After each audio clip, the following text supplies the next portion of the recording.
Well, actually, Richard Christie is going to take Sal's load on his back.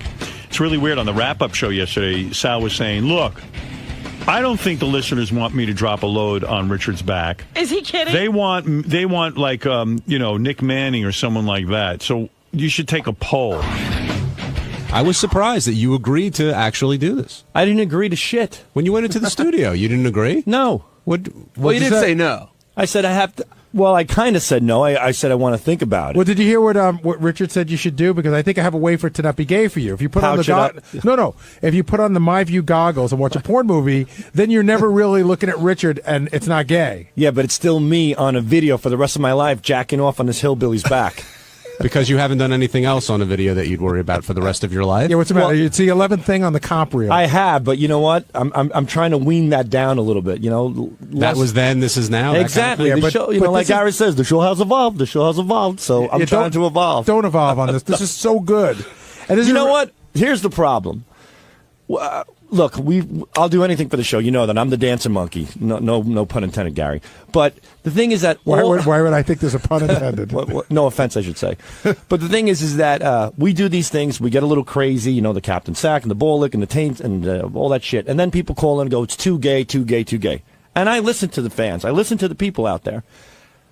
I want to know, this to me is the ultimate act of gayness. I mean... But I think it's all on Richard. I think if you're not looking at Richard, if you got the goggles on, you're watching your granny porn or your piss mops or whatever it is that gets you off, right? And you're not looking at Richard, then I think the gay part's on Richard. Well, here's my question. What I think we should do is we should poll the fans in advance. No. This is what we want. I think we go on Howard's. It's not a democracy. Howard knows what's funny. He doesn't poll the fans. He's got a funny idea, and this is what he'd like to do. I'm the guy stroking my cock on this redneck's ass. And Howard's asking you to do it. Oh, hold on. Well, you're saying poll fans to see who does it? Is that worse than getting your balls licked? Is that worse than other things that you've done? Hold on. You guys are strong-arming me right now. Let me finish. Yes, you are. You're putting Howard's name into this. What? Because Howard asked you. Howard wasn't looking for a poll. Okay, but calm down. Easy does it. Slow down, boy.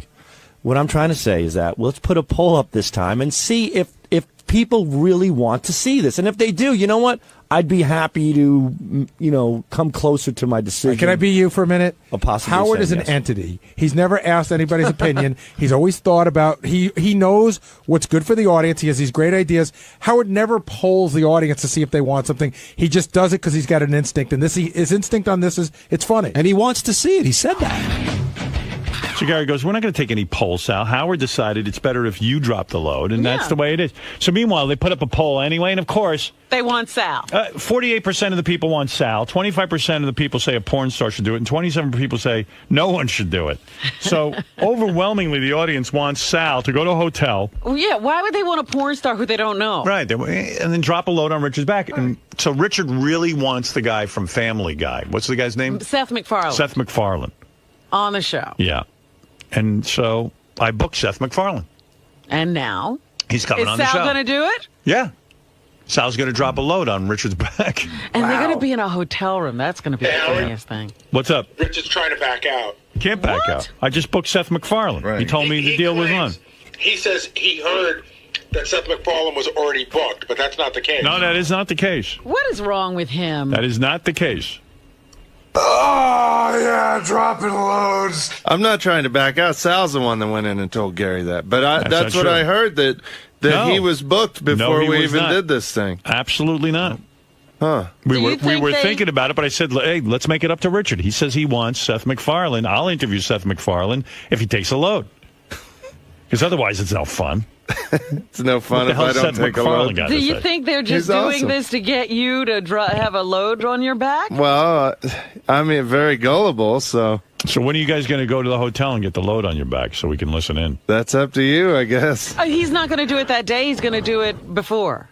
Well, I want to make... it should happen that morning, Howard. Okay, that morning. Yeah, I want to make sure Seth MacFarlane is sitting in the green room. All right, that's fair. I don't want to get a load on my back and then he's late up for the show. That'd be good.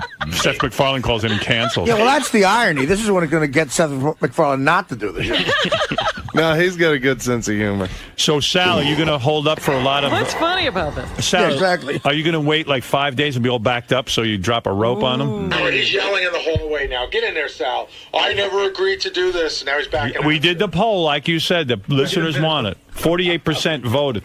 I'm going to give Sal some great granny porn that morning so he'll jerk off before he jerks off. So it sounds like Richard wants to... Oh, wait. Do you want this to happen now, Richard? It sounds like subconsciously you do. No, I do not want this to happen, but I'm not going to back out. Howard's, saying that I'm backing out. I'm not going to. All right, but I want to do it with Sal. Deliver this tremendous bit? Well, the thing is, technically, I lost the poll. 25% and 27% ends up to 52%. Don't be ridiculous. You got the majority. Yeah, I said put up a poll, but I didn't say I was going to do it. They want to see you. This is the problem. I would do it. Good. But calm down. But I don't have the ability physically to whack my cock off with a man bent over. Here's what's going to happen. You do have the ability. I don't. I'm telling you physically. physically. Go to the hotel. Cock and balls. We're going to put some porn on for you that you can look at. Well, I suggested on the wrap-up show we have that sponsor, My View. They're glasses that you wear, He'll wear the where glasses. You can watch a video right. and you can't even see Sal, outside. You gonna move up your cock and balls and whack it for a little bit? I have faith in you. No, don't Are you telling us you can't perform? There's no way with Asshole. This is the biggest bit ever. It's not you being feminine. It's him. He's taking the load. Is this bigger than interviewing Paul McCartney? Yes. This is big. Let me ask you but I something. need you to perform. Why do I didn't. You This have to go asshole out asked there. for semen on his back. Why do I have to be the jerk off that does Because he it? trusts you. He's You're your his friend. partner. Trust. I got 3 kids. I got to jack off on a hillbilly's back. Do you do a comedy routine with this guy? You're out every weekend That's with him. different. I'm not You guys jerking off on You don't want to be stage. part of this? You're going to feel like shit that morning when the comedy history is made and it's you're not not jerking you. off on him. I'm not saying that, Howard. I've done so much. I've done everything. You want to be the guy. You know what? Okay, fine. I'll get a different guy to come No. on his back. I want Sal. You know what? No Seth MacFarlane. Let's forget Seth MacFarlane. Let's forget this whole thing. Come on, Sal. We do I'm everything not saying together. no. I'm saying that, Howard. My problem is I'm Here's not. what's going to happen. I hear your problem, but I'm going to tell you what's going to happen. You're going to put on those My View glasses. You're going to have a big screen Oh, can you experience right in front of you, a porn. That's going to look like What's your favorite porn? Tom Cruise. Dr. Risky Business. Dr. Piss. All right, Dr. Piss. Describe your favorite scene in Dr. Piss.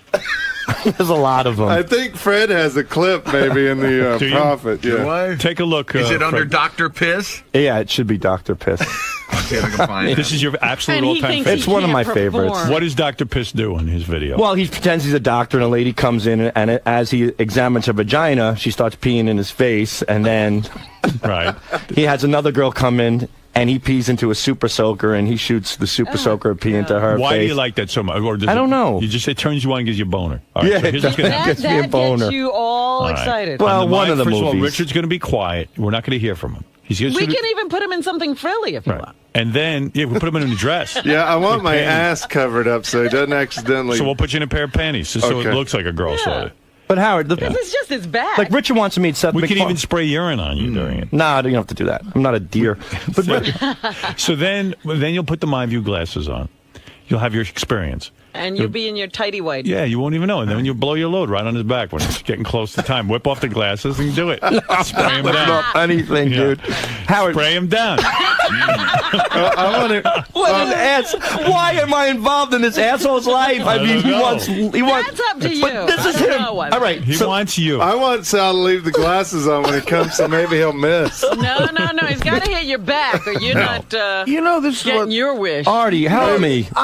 Sal, I wish I could, but this is you're paying for past sins. People think you want to do this on some level. I don't. That's what I'm saying. Sal, you don't want to do it? I'll get a different guy to do it. All right, thanks. No, please have Sal. Well, Howard, You do it I for don't- Richard. at I don't least. know if He's I want to begging do it unless it's Sal. Oh, I get trust out Sal. of here, Richard. You proposed this. Why do you trust were Sal? doing this. I know, but I want Sal to always be makes- do it Sal with always me. does something weird to you whenever he's involved with you. That cock's gonna end up in your ass. I know it. I'm going to take a Your shit mouth, on his one neck. of the two. What about that I think guy? I'd prefer a shit on my neck. What about that guy who came in, who went into business for gay porn, but he's not a gay guy? But see, That's the I don't guy know what? I don't know what that guy's up to. There could be a health It's thing. on your back.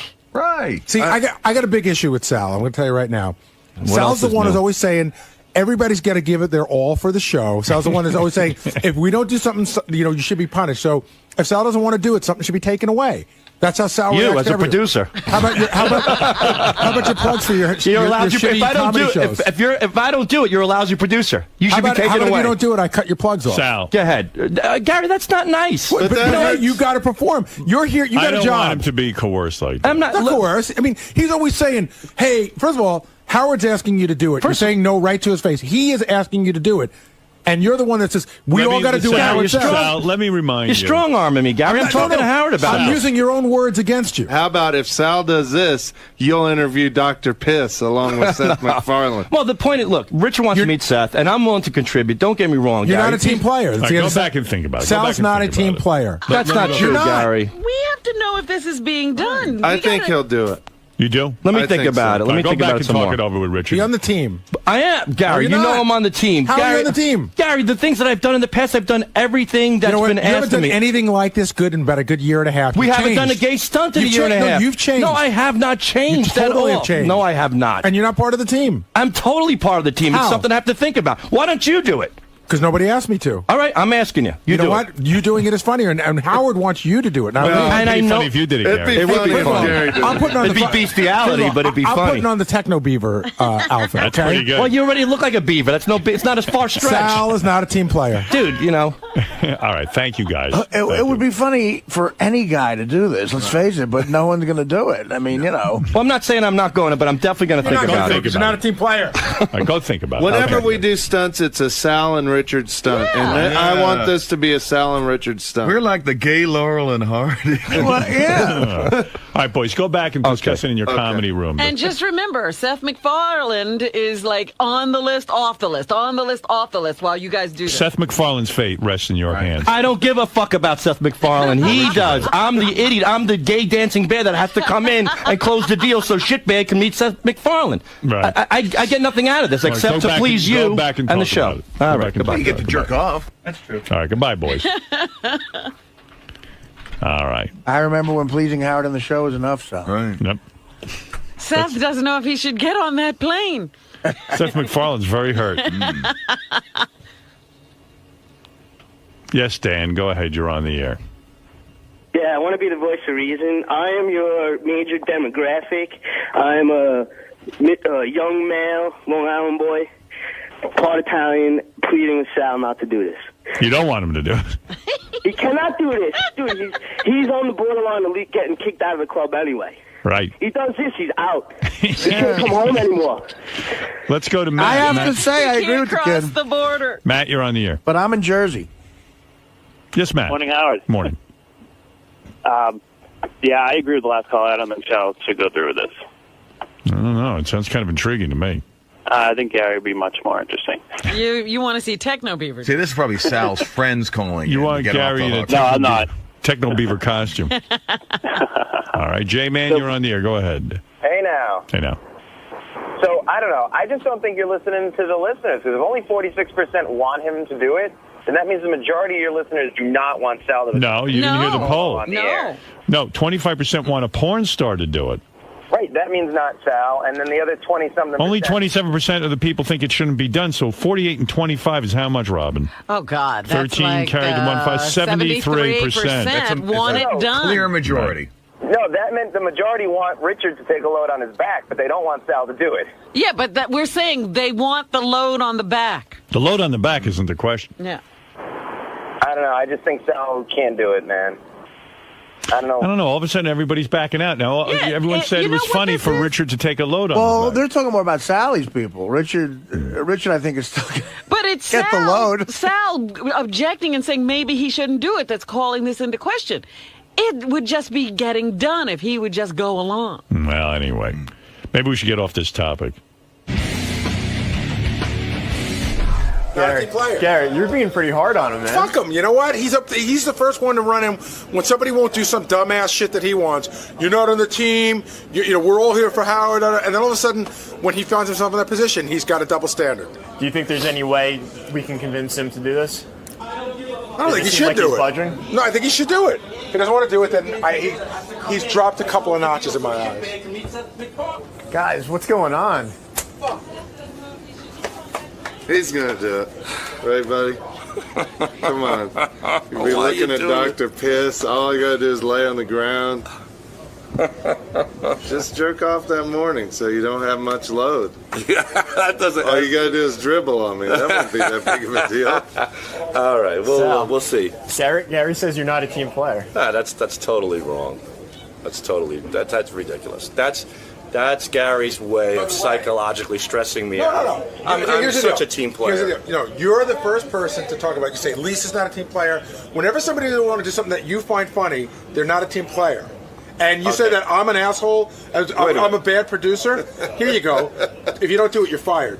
Now I'm a great producer. All right, there you go. But how about this? What other office in the world has their boss convincing one of the workers to jerk off on another guy? Right. In the grand scheme, we're just trying to do what's best for the show. Right. But you're trying to get Sal to jerk off on a guy, and that's you're trying to get me to jerk off. He's following you're through. his boss, and you're trying to tell him to jerk off on a guy. I just think it's funny that Sal's got this big double standard. That I don't have a double standard. You do because when it's something that I don't want to do. Right, and when we all have the right not to do something now. But when somebody, I've done everything. When somebody else doesn't want to do something, that's when you tell them they're not a team player. Lisa didn't want. Okay. Not that they're the same thing, but Lisa didn't want to be in your talent show, your newsroom talent show. Right. She didn't want to play the cello. For whatever reason, it's not up for you to decide. Right. She's not a team player. Lisa never does anything I want. This is bullshit. You should get rid of her. You said a bunch of... All right, she should be fired. I didn't say she should be fired. You should say, we shouldn't let Lisa be on the air anymore and reap the good benefits. No, this is you. But there are things that we all don't want to do. Okay, Gary, she didn't want to do that. You made me see the light. From now on, I'll never say that nobody's not a team player. That's what else can I tell you? That's another lie. Okay. No, it isn't. It is. You'll say it before Christmas. You'll say it. Okay. So because I call somebody else not a team player doesn't mean I'm a hypocrite now all of a sudden? Yeah. Because I don't want to take my cock out and jerk off on a man's back? You're being a hypocrite. No. There are standards that people have, and that's where I draw the line there. So then why don't you respect someone else's standard? I do. No, you drew the line. Well, you drew the line and you trashed the shit out of her for a month. I expressed my opinion on it. No, you didn't. Yes, I did. I said she's not a team player for playing the violin. It's a big difference. I express my opinion. You're not a team player for doing this. And you're not. You clearly don't care about the show or Howard anymore. You've gotten big. Oh, yeah, really? Now that you're a big shot with your fucking Richard and Sal show, you don't need Howard. Oh, my God. That's funny. That's the funniest. Let's see if Sal can fit his head through the door. Rich, are you a little bummed out that this might not happen? I would be ecstatic if this didn't happen. But, I don't want to let Howard down. I want it to happen with Sal. And everybody thinks he's going to back out. I know Sal, he won't back out. I have full confidence in my buddy. And if it's not Sal, you're not going to do it? I don't know. I got to, you know what? I would say I have to check with my doctor, but how do I ask my doctor if it's safe for me to get a load on my back?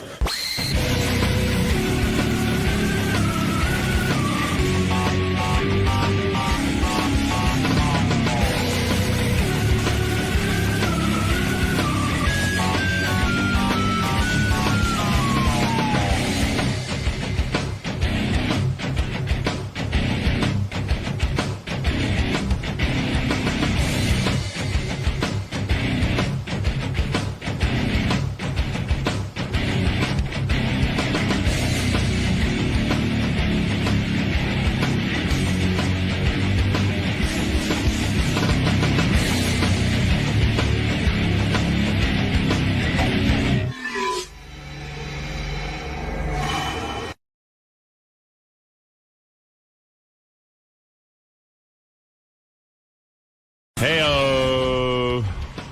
Yeah, first off, I have to mention that I don't want to get into a whole long thing about it either, but Richard Christie's, I smelled this rotten cheese in the hallway, like something just smelled like shit, and I looked in Richard's room, and he was shoveling in some sort of, like it looked like a spaghetti, like a white spaghetti, like maybe spaghetti covered in cheese, and the whole hall just stinks to high heaven.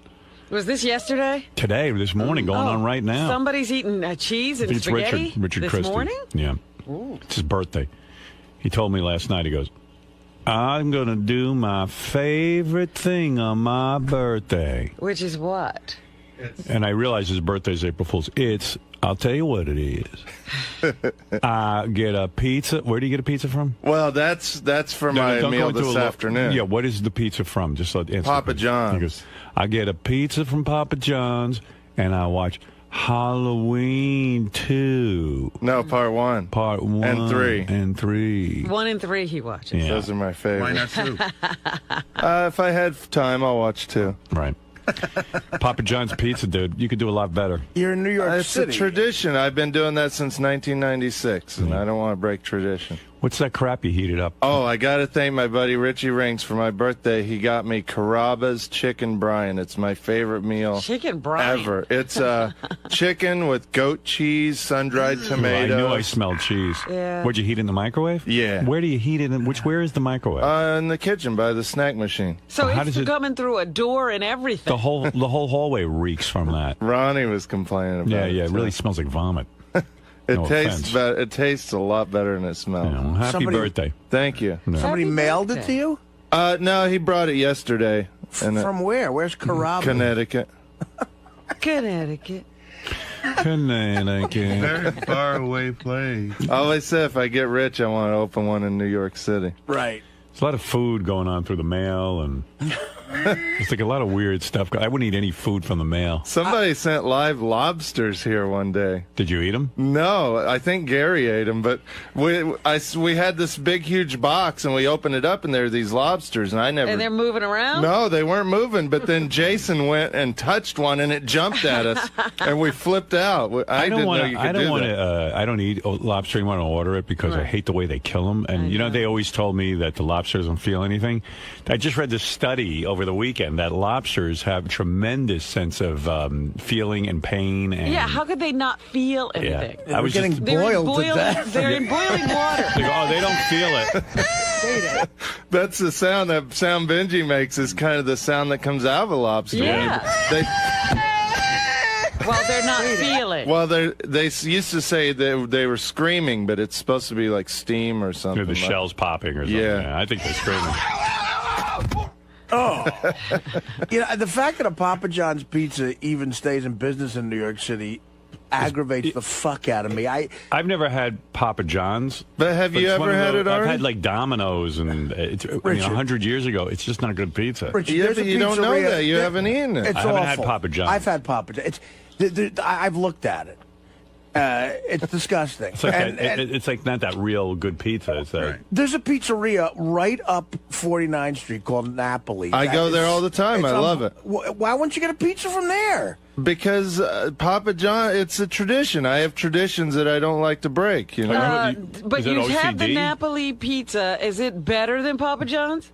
I like Papa John's better. wow, you are a hillbilly. Oh my god! I am. I can't explain it. I'm sorry. Everybody has different tastes. It's a thing like, you know, I remember being an electrician, going home. That was the thing I really looked forward to on my birthday. But you're wrong. It's not a matter of opinion. You're wrong. Well, Napoli's better. Okay. But You're gonna eat a whole pizza? probably, yeah. Yeah.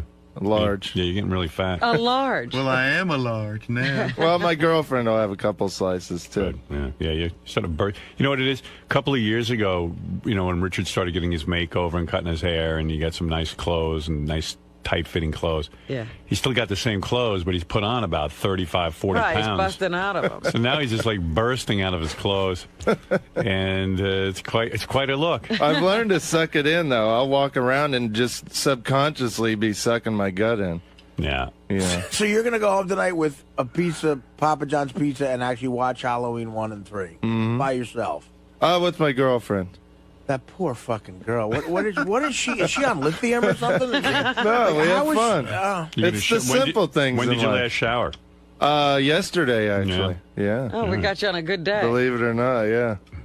You can smell me if you don't believe me, I heard Robert. Richard's No. Richard's That's real all right. sensitive when people call him fat, like it gets him crazy. Oh, does that bother you? Well, it doesn't. It only bothers me when people like Ganji call me fat. Well, Ganji's twice your size. I know, but you can tell he dwells on his fatness because he's always calling me fat. No, he's really fat. And he has no willpower. He has no backbone. When he used to work at my house, he'd ask me for a diet, you know? Mm-hmm. And I'd explain to him what to do. He could last for like 3 meals. And he just, but I like sauce. Can you imagine? And I was it? just like, you like sauce, you pussy? You want to lose weight? Don't eat sauce. No, but I like it. Like a baby. I want to see pictures of him on the beach on his vacation. He went to Puerto Rico. I'm sure. Is he back? I don't know, but I'd love to see like what he ate on his vacation on the beach. The Puerto Ricans all ran out of the country. They couldn't believe it. Richard doesn't look fat to me as much as he looks just like completely run down and unhealthy. He just looks like you're a mess. But I'm trying. It's not like I'm not trying. Yesterday I did an hour in the gym, and he claims I do he still goes to to the gym. Yeah, I do. I what swear I happened to do. your karate lessons? I still do that, not as often as I should, but I have a gym in my apartment building now, so I've been going there a lot more. But my problem Americans is are basically fat. I speaking to a friend of mine who goes to Europe a lot and was explaining to me, because I don't go to Europe, like Americans all walk around all fat, like in France and stuff, and supposedly the people in Europe look really together, like they're thin and you know, like Italians. and the Italians, they have like a certain aura, demeanor. They're really into their appearance. They have a thing about their appearance. Yeah. Well, you and know they what? don't Americans work hard at it. They just look good. I know what they it tell me. is. The Americans walk around all fat, and like, hey, look here. You know, it's Let's like- get some Papa John's. That's why Right, exactly. And that's what they do. They roam through Europe looking for a McDonald's or, you know, something they recognize. I used to go to get McRibs over at McDonald's when I was in Europe. And then the Europeans all hate us and stuff because they think that's what we're all about, just Yeah. eating, and we're real loud and like, you know, where's that Eiffel Tower? We got something like that back in Vegas. You know, it's just like, shut Yeah, right, up. exactly. When I got yelled at in France when I was in Paris, I broke some little trinket at a store, and some guy went off on me for 15 minutes about Americans. Some French guy. I was like the typical fat, dumb American. Yeah. But everybody over there rides bikes. Like, that's why they're so thin, because they got gas is 5 times more expensive, something like that, than it is here. So everybody walks or rides bikes and stays in shape. Well, they were never out of shape. I was trying to guess how old you are. I was kind of shocked when I found out, because you're looking older than what you are. What is he, 37? He's 35. 35? Yeah. Wow. I'm weathered. Yeah. Well, You've had a hard life. Well, hauling hay will do that to you. Yep. When I started hauling hay when I was 14. I'd be out in the sun all summer. See you later, Rich. Okay. Yeah. I was like, I didn't even know what he just said. Yeah, you said you didn't hay. want to get into a whole thing. I didn't want to get into a whole long thing with him. I was listening to the wrap-up show. It almost drove me to call in yesterday, because the guys had all decided that it was okay that Richard and Sal were selling pictures. And They decided. Yeah, all the guys on the wrap-up show were listening to the evidence, and they were like, yeah, you know, Sal and Richard had a perfect explanation. They go, listen, we go to these clubs. There's a professional photographer there. We take pictures with everyone. If someone wants the professional picture, we'll do it with their regular cameras. But if somebody wants a professional picture, the guy makes them available on our website, and they can buy them. And they can buy them autographed. And I'm sitting and listening to this, and I'm like, and then each guy goes, hey, that's not so bad, and John Hine or whatever. They're breaking down. They go, yeah, you know, that sounds reasonable. I'm sitting there going, that doesn't sound reasonable to me. What is the audience there, just to sucker into every fucking money-making opportunity? It's not the way I view this audience. I think that. But we do what a lot of people don't do. We stay after the show. We say hi to every fan. That's sign good. every autograph. Good. Take pictures with their cameras. Yeah, but you know what it is? It's the same reason I get down on Bill O'Reilly or these guys who... there's nothing wrong, essentially, with him having a website where he sells the Bill O'Reilly sponge, or Rush Limbaugh sells the Rush Limbaugh radio taping device, or the ski jacket, or the towel with a monogram on it. You know, you think about the greats in show business, and I know you're saying, hey, you're struggling right now, but the greats in show business never viewed their career like that. They were entertainers. They'd go out and make their money entertaining, and they didn't look at the audience like just an endless cash machine where they would go out. And I know you could say to me, well, Howard, you're doing really well. You don't have to do this kind of stuff. I was making 10 cents an hour, you know. But I never looked at the audience like, gee, you know what? Maybe I could charge him for a picture. Maybe I could charge him for this or charge him for that. There's a certain pride, a show business pride, that you go, you can't look at your audience like, maybe I could sell him a sponge with my name on it because some people want it. Yes, some people want it, but maybe you don't want it. Maybe you want integrity. Does that make sense to anybody? Yes. It It makes does, sense to but you? what if Yeah. you don't have the ability to entertain? Or no Well, integrity, or no integrity. then you get out of the no business. integrity and no ability to entertain. let me No, give you they an have idea. the ability to entertain, but you're not doing that thing. No, you guys, and you do have an act, and Howard's right, and you can entertain people, but you're not doing that move where you're charging more for an autograph thing. Oh, right? yeah, I'll tell you the whole thing. And that's my That's point. lame. You can't do So that. this audience who are fans of Richard and Sal, they're fans of the show, they come out, they see the guys, they pay for a ticket, they've already purchased something, and then, like, let them go away and say, yeah, that was great, that was a lot of fun. No, it's like, well, how else can I figure out how to make money off you? It's like a used car salesman. Maybe I'll charge you for rust proofing underneath the car. You know, Well, hold on. You got to get Sal in here, because when you started getting down on it a little bit yesterday, when Steve brought it up in the news, Sal barges into my office, and he had a perfectly good explanation. He's like, listen, you go to Disney, and you're on the ride, and you take a picture, and you can and decide you whether you know want. what? You can decide whether you want it or not. Disney sucks the life out of you. You go there and you feel like you got raped. I It's always like- do. Yeah, it's like, gee, is there any other thing you can milk me for? It was $40 to get in, or $50 to get in. They charged me, $6 for a bottle of water, and now another $20 for the picture. I don't know. If I was Disney, I'd be really grateful that someone showed up, and I might charge them whatever it costs me for water. I wouldn't make a profit off the water. Knowing that you're in Florida and people are going to need water. Yeah, it's like, why don't you sell the air that's fucking that's on Disneyland? How else can you figure out? Sure, you could figure out how to charge you. And let's say, how many pictures did you really sell? We'd have to ask our website guy. Maybe but you sold 10. Is it worth the 10 pictures? Well, yeah, it was a thing they wanted to try out on the website. But if you don't like it, I mean, we definitely will stop doing it. We don't want to upset you. Like I Love Tradio T-shirts and. No, they have that? Hey, Howard. Yeah. The point that Sal, yeah. That guy. Yeah. I heard you were almost in tears yesterday on the wrap-up show. Because you're whining about how everyone's down on you, and you can only take so much. Who's down on you? Is that why he hasn't Not been you. around? I don't know who he's talking His wife's down on him. All I right, his think. wife. Get a divorce already, dude. Stop spending time taking pictures. And All right, have a good day, everybody. It's nice being here. Get a now divorce. I feel like $1 million. Thanks, Howard. Well, There's that's your nobody that problem. can lift your spirits like you. I tell you that much. Sorry, Sal, I disagree I with know, your I know, approach and to show business. I do. well, you know what? You're in show. First of all, accept that you're in show business. You work on this show. It's a very popular show. And I'm Secondly, there's nobody you're more going out and you're grateful. touring, and I know that. But you can't look at the audience like, how many different ways can I cut them up and make money? I get presented with about 1,000 money. You can imagine the money-making scams I get asked to do. I can imagine. Over the years, one guy approached me and goes, listen, I got a magazine company. We'll just slap together a magazine, and we'll put it out with your name on it, and you'll have your own magazine. And, I could have gone to the audience and said, okay, look, go buy my magazine. Everyone would be all excited about it. But it would have been shitty. Right. You know what I mean? Now, I've had guys come to me, T-shirt guys, decal guys, guys who sell towels, fashion line, perfumes. You know why you respect me? Because I don't have a perfume. I don't have, and I see, how many people really bought an I Love Tradio T-shirt? 7?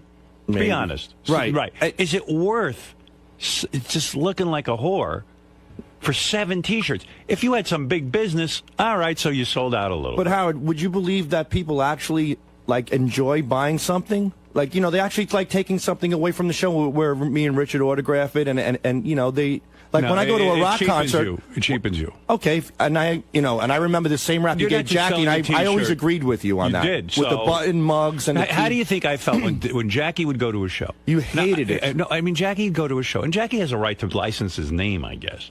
The reason his name was popular is because of this show. He couldn't come to grips with that. Nobody was looking for Jackie anything. Right. Nobody cares about Jackie. Right. And Jackie would show up, and he'd have this audience that was, rabid to see him because he's a live performer. He's someone from the show. You get a chance to shake hands and say hi, and Jackie's a very likable guy. And then he'd do his show. Then he'd lower himself by getting on the stage and putting a tray out and saying, who wants to buy coffee cups with Jackie? It was like he opened a store right after the show. Yeah, it's like a garage sale in a comedy club. Like a schmata salesman. He was and I said, like the a guy, souvenir dude. What bothered me, I said, the guy not only doesn't have any respect for the show, he has no respect for himself. Thank God I he got said, rid of yeah, it. and some people walked away and go, wow, I got me a Jackie mug. Right. But you know what? I know they sobered up the next morning and looked at that fucking Jackie mug for $14. And cursed Jackie. And cursed Jackie, and cursed me and everybody. And everything. But I used to love when somebody'd call in and want a prize, and you'd give them a Jackie CD, and they'd be all pissed off. A Jackie CD because it was meant like fuck you. You're not getting a good prize. But Howard, we don't peddle anything. We have them there, and if people want to buy them, they buy them. So you don't see a difference. You see a difference between you and Jackie. Oh no, I do see that. I see. So exactly why did you think Jackie was? Why did you agree with me about Jackie, but not about you? Well, buttons and mugs and How do you say pencils. that? How do you say that word again? Buttons. Buttons, mugs, pencils. What is he saying? Why doesn't that sound right? It's buttons. T. You got to say a T. Buttons? Buttons. Oh, I didn't know. Whatever. Nothing sounds good out of my mouth. No, I never said that. That's the other thing. You're so downtrodden. Nothing sounds good out of my mouth. I tell you when you're funny, but you can't hold on to that. I don't have. No, it's not against you, Howard. It's You're just one of me. the you're the funniest guy on the roast. Yeah, Howard, it's not that. I'm not down. I'm not a bad performer. I'm just down lately, just on myself. Well, with that wife, get rid of that fucking wife already. No, would you I'm not wise gonna up? get rid of her. You're not going to get rid of her. She fucking hates you. What are you down about on yourself about? She doesn't want to have sex with you. She doesn't like you. She's told us she doesn't. That's probably why he's down, but he thinks it's internal. I know. She's texting 143. What more? What are you doing? Get a grip on yourself with that wife. I called a therapist yesterday, so yeah, what are you doing? I got to get back to him. To who? To the therapist. What's wrong? I don't. Just everything in my head is just. I'll tell you what's wrong. You got a shitty marriage. But I don't think I do. I just have to. That's why he needs a therapist, because he's unaware that he has a shitty marriage. Tell me what's good about it. We do get along. We're going to Florida this weekend on Saturday and Sunday. It's going to be a disaster. Thanks. I really appreciate it. You're looking forward to it? Going to be a great time? Yeah, you want to chop her up yourself, Howard? You can. I'll buy you a wood chipper. We'll put it in front of a river. You I can like go to your town. wife. I like her too. The two of you don't get along. I think it's more me now because based on what happened. You think you can fix shit. There's some shit you can't fix, and that's the problem. Like, every day there's always these things that go through my head. The thing you can't fix is your brain. Well, I can't. You're not assessing the situation. I am assessing, and I'm trying to make the best of what I have. And I love my wife dearly, and I know she loves me, but I don't love your wife. Sure I do. You're the guy who writes up, I want to chop my wife up and kill her. I'm just listening I'm venting to that frustration. song. There's a big difference there. Push her down the steps. You want to... Yeah, what kind of love is that? Well, it's a way. It's a release for me, I do but listen to what you're saying. I want to die. You're not acknowledging that you can't stand her. You're angry with her. I happen to like your wife. You want to know something? She's never done anything to you. No, I mean I think she's a lovely woman. I'm not. This is not to mark her as a bad person. No, I know. You guys just don't get along. What happened is lately I've been reflecting a lot, and I think that I keep focusing on me driving her to do what she did. I'm feeling really. That's good. You took responsibility. You said, "Look, it takes two to tango. I'm not being a great husband." But I don't know. The two of you, it always sounds like torture. Nah, it's not that bad. It's not that bad. Why be in it? I know you got the kids, but maybe you two could work something out where you're involved with the kids. I talked to Sal about this a lot. The thing that fascinates me about it is, he'll always say, well, he wants to fix it, but then neither of them do anything to fix it. Right. He called a psychiatrist. Could imagine this. That was a long time ago. I mean, they were going to therapy together, and they stopped, and he really doesn't have a good explanation of why they don't go anymore. And I feel bad for him because he's really not happy. Why don't you go anymore? We went to therapy, and she would start laughing at the therapist, and she would laugh. And I remember one time it broke down. She was cracking up, and she thought it was just ridiculous. Well, you started crying, and she cracked up? She was dying laughing. I like her. She's funny. I should marry her. If I wasn't married, I would date her. Yeah, she's got a good sense of humor. I'll take Beth. She's more forgiving. She ain't looking for you. I know. She's a sweetheart. Sal's wife got a standing ovation at her comedy show the other night. She was there, and the crowd, when Sal mentioned her, they flipped. Yeah. Sal can't get a break. Even his fans like they like her better than him. Yeah. So we went to therapy, and she starts crying. I start crying, and she starts laughing. And she's like, "Look, I'm just trying to make light of the situation. You're overreacting." I'm like, "I'm overreacting. Did you realize what you've done to me?" It's not me with 143 my fucking phone, So we would leave, and she's like, "I just can't believe you just spent $180 on therapy." I'm like, "Well, I'm doing this for us." She's like, I could have bought a new pair of jeans. You could have bought a new pair of shoes. Right. I'm like, oh, wow. Your insurance will cover your therapy. Yeah, your insurance. No, I don't know. Insurance. And call the insurance and order a Papa John's. So we kind of I just said, you know what? Forget this therapy. Forget this lady and all this other horse shit. She's not into it. Yeah, she's not into it. That $180 is a lot of money. It was a lot of money. Yeah. And that's it. So, but we've been getting along. I know you're making an assumption, Howard, that it's her, but... When's the last time your wife hugged you and kissed you and said, you know what, I love you? You know, she did that... Tisha B'Av, I think, in 2002. I'll tell you, it doesn't happen much, but she did it 2 days ago because I broke down. I flipped out. You flipped out? Yeah. Oh, is this where I heard about this? You flipped out in front of the kids? Yeah, and it was the first time I did that, and I just wanted to... What happened? I've never flipped out in front of my kids, and that was the most... How'd you flip out? How'd you flip? I'm getting 100 phone calls a day for the show in the hallway. There's a lot of pressure on me, and and thank you to everybody for being involved. So I'm trying to do that. Then I'm getting a phone call. I'm getting 16 text messages. Howard says you're full of shit, and Gary says you're late every day, and Howard says you're a liar about the train. Now I want to know who's texting you. All my friends and stuff. The Gavones you hang out with? Who are all jealous? Whatever. I'm just... Are you jealous because they have a hot wife and you got a great job? Probably. But I'm not... Those Gavones? Right. Those. And that's what you listen to? No, I'm just saying these are coming in. I'm not saying... Anybody who ever texted me and did that would never have my text number. I would never be friends with them. Right. They could drop fucking dead. You understand that? You were sick, right? You didn't need those texts. Right. You would allow someone in your life... Name the people who text you. Name a guy. Name a guy who texted you that. Ian. Who's Ian? Is he a buddy? Ian's my miserable Jewish friend, yeah. He's a Jewish friend, miserable guy. Very miserable. And he texts you, hey, Howard says you suck, Howard says this, Howard says that. He said, what's going on? Howard says you're full of shit about being sick. And I look at it. Listen, take my advice. This guy Ian, drop him like a fucking hot potato. He's trouble. He's a jealous prick. Look at me. You don't know what a friend is.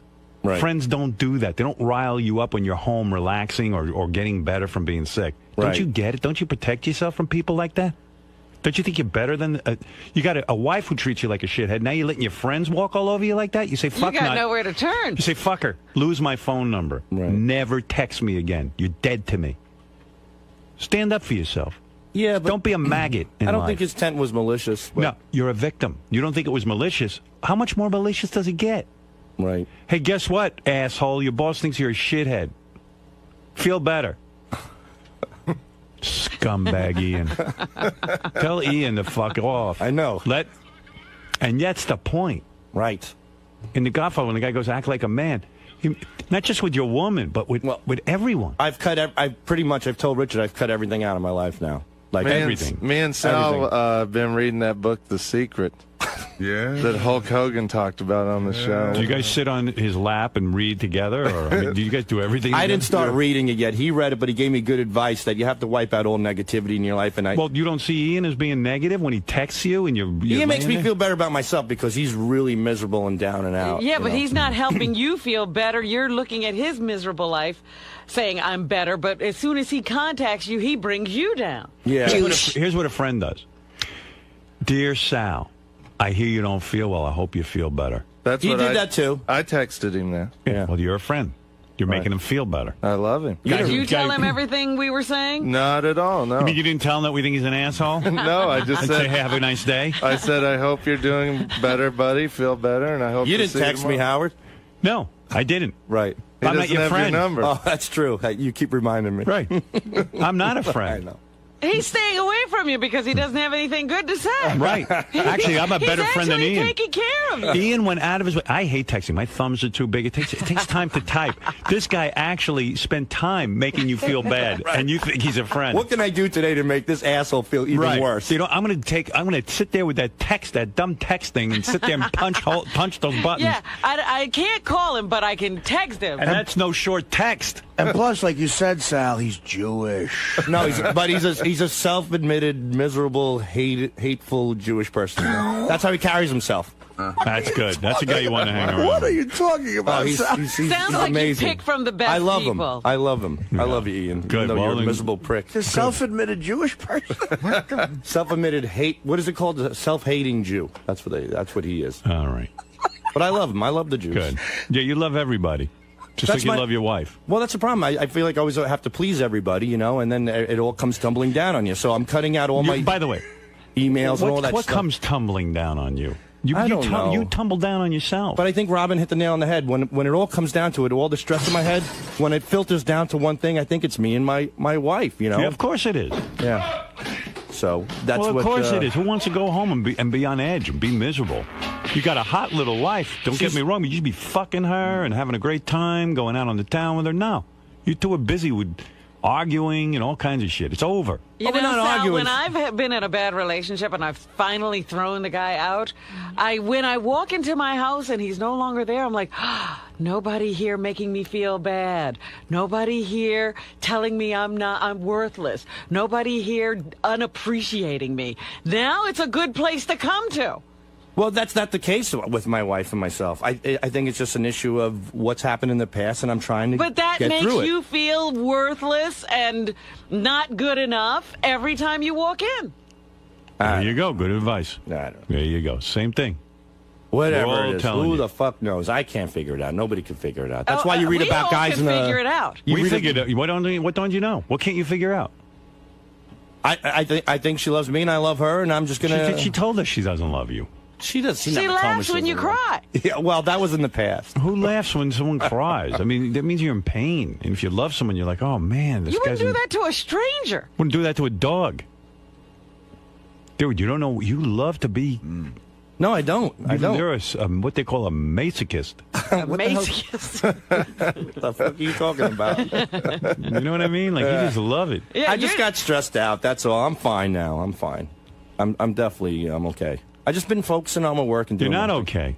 I'm okay. You're almost crying on the wrap-up show. Listen to this guy. Let me hear this. The stress is getting to him.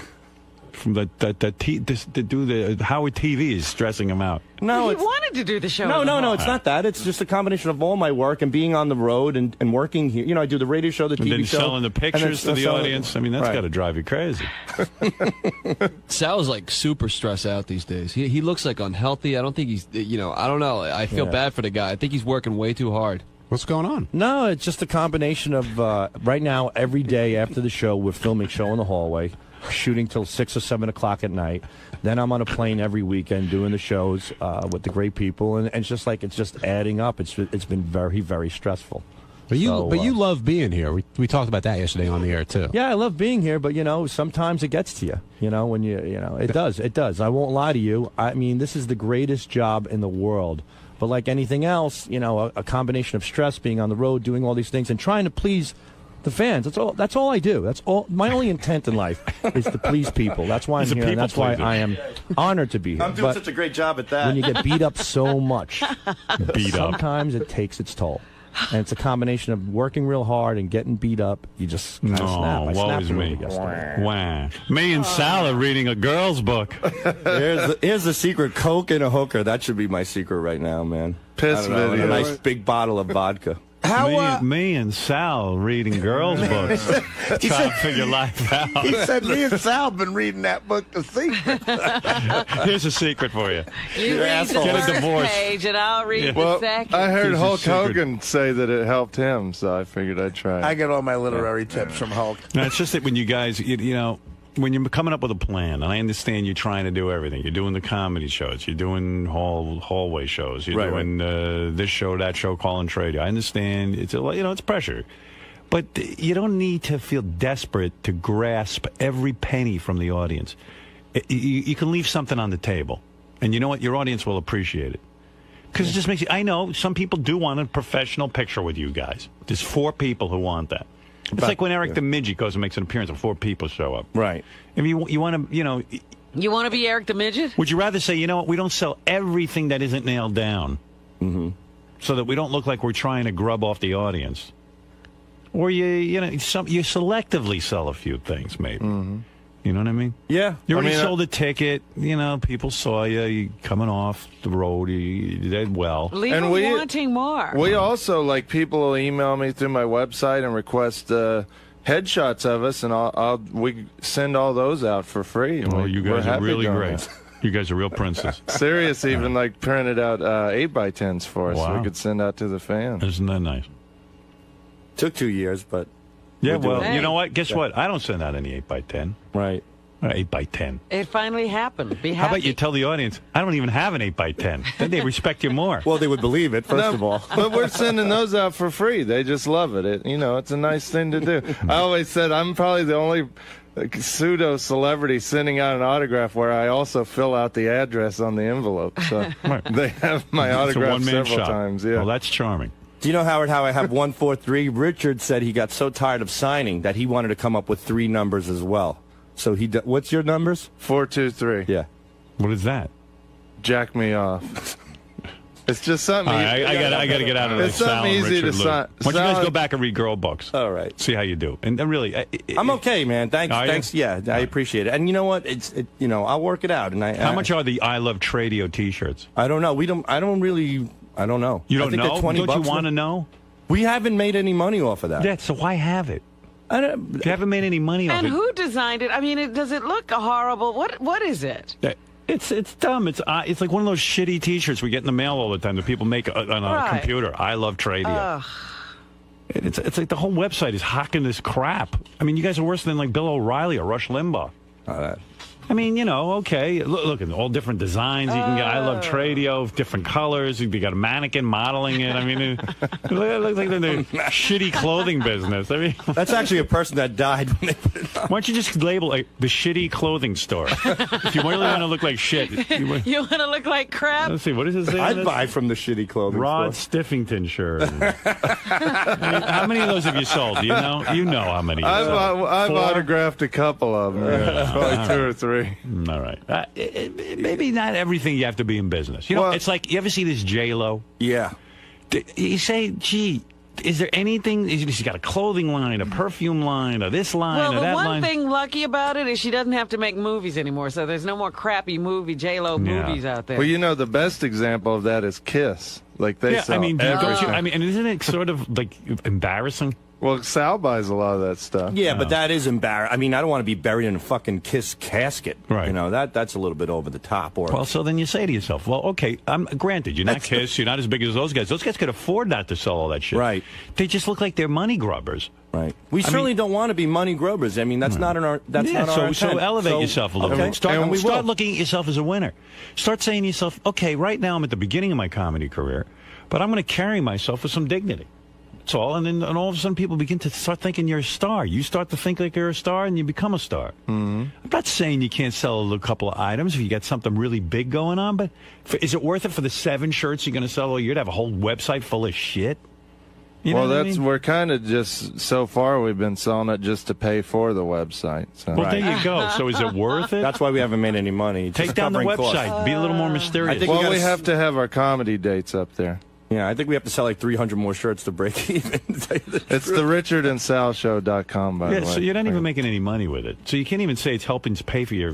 Yeah, get a MySpace page or something. Yeah. I have one of those too. Yeah, well, rather than that, even just like write something great or go home and think about your act and how to make it better. Oh, we do that too. I mean, me and Sal each have about 30 minutes now. We do. Right now, the shirts are paying off like the web designer who did a great job on it, and that costs a lot of money. That's where the shirt money's going. Okay, thanks, guys. All right, good luck. But how many weekends you guys doing? Like we're booked all the way till July. Yeah, till the end of July. Every weekend? Yeah, almost till the end of July. And we've been doing. We made the mistake of adding on Thursdays. So we just came off a 3-day weekend. And are you making some money? Yeah, we're making a couple of bucks. I would think so, if you're working that many hours. Well, that's the other thing. That's why I'm so stressed out. Whether I'm making more money or less money, I have no money in the fucking bank. Why? I don't know. I know you're not doing horribly here. No, I'm not doing horribly at all. I mean, you're making some money here. Yes. I can tell you why, because Sal's wife and my girlfriend were hanging out at one of our shows the other night, and Sal's wife goes to my girlfriend, so what has Richard bought you with all this extra comedy money he's making? Oh, boy. She spends every dime. No, she doesn't. Then where's the money? Did you ever sit her down and say, listen? Credit card debt and home equity loan debt. Is it all from her spending? No, I think it's a combination of both of our spending in the past. When I first moved over here from Wall Street, I was in a little debt from Wall Street, and then I came here, and my salary dropped substantially, and then we started using credit cards. So the credit card debt went up tremendously. So it's credit cards, and then we took out a home equity loan to pay off the credit cards. Then we got issued new credit cards. We kept going into that. Well, what are you buying? What is it you Who the fuck knows? What is she buying? Pocketbooks? Take every one of those fucking pocketbooks and burn them. What are you, don't crazy? burn them. Sell them. Yeah. Get something for Take them down to Tradio and really sell. I want you to call Tradio. You got actual items you need to sell. Yeah, I mean, you need Tradio. No wonder you like it. I should take out all the pocketbooks out of my wife's closet, take a picture for you guys. How many does she have? Oh, I would say at least 30, 40 per 40 person. She's the Imelda Marcos of pocketbooks. Yeah, she loves And it. you see that attitude? What is your man buying for you? What is he buying for you? What you're doing With is that trying extra money. You don't have any extra You're trying money. to get a cushion. Yeah, I am. I'm trying to get ahead, and that's the thing. You want to know something? Take off those fakakta T-shirts and sell what's her name? Christine? Yeah. Sell her pocketbooks on your website. Autograph. Full autograph the pocketbooks. Yeah. God, I respect. Listen, you got to sit her down and say, listen, honey, we're a team. And if you can't get this, Yeah, you say, listen, the money that I'm making on the weekends, I got to put in the bank so in case something goes wrong, we got a cushion. That's what I've been saying. And we that got to word start for word. investing it. You were in the market. Right. Invest in something. Buy something. Right. Pay off your house. So you're saying this, and what happens? She laughs. No, she says, you don't understand. She goes, I am. She goes, I'm working towards that, but we're in a tremendous amount of debt. But how could you buy pocketbooks? I don't know. She hasn't purchased one recently, as far as I know. Cut up those credit cards. Cut them up. I might as well. They're all maxed out anyway. And you're working every weekend and doing these live shows, and you're still maxed out. Yeah. Sal, when I get stressed out from working too much, I never work more than 2 or 3 weekends a month. You're every weekend till July, dude. That's just about, yeah. That's a lot of fucking work. Here's your friend Ian. Ian. Hello? You call yourself Sal's friend and you texting him? No. I was telling Sal that you guys were getting on him when he was late. I was with him. Well, wait, even one better. Hold on, Ian. Who did you text, me or he texted my wife? What? No, actually, I don't even text. Actually, I called Christine at about later that morning that they were just talking about you, that you were late on Ian, the show. let's say a guy's late at work. Yes. Why would you call him and say we're bad-mouthing? What does Sal get out of it? Does that make him feel good, Ian?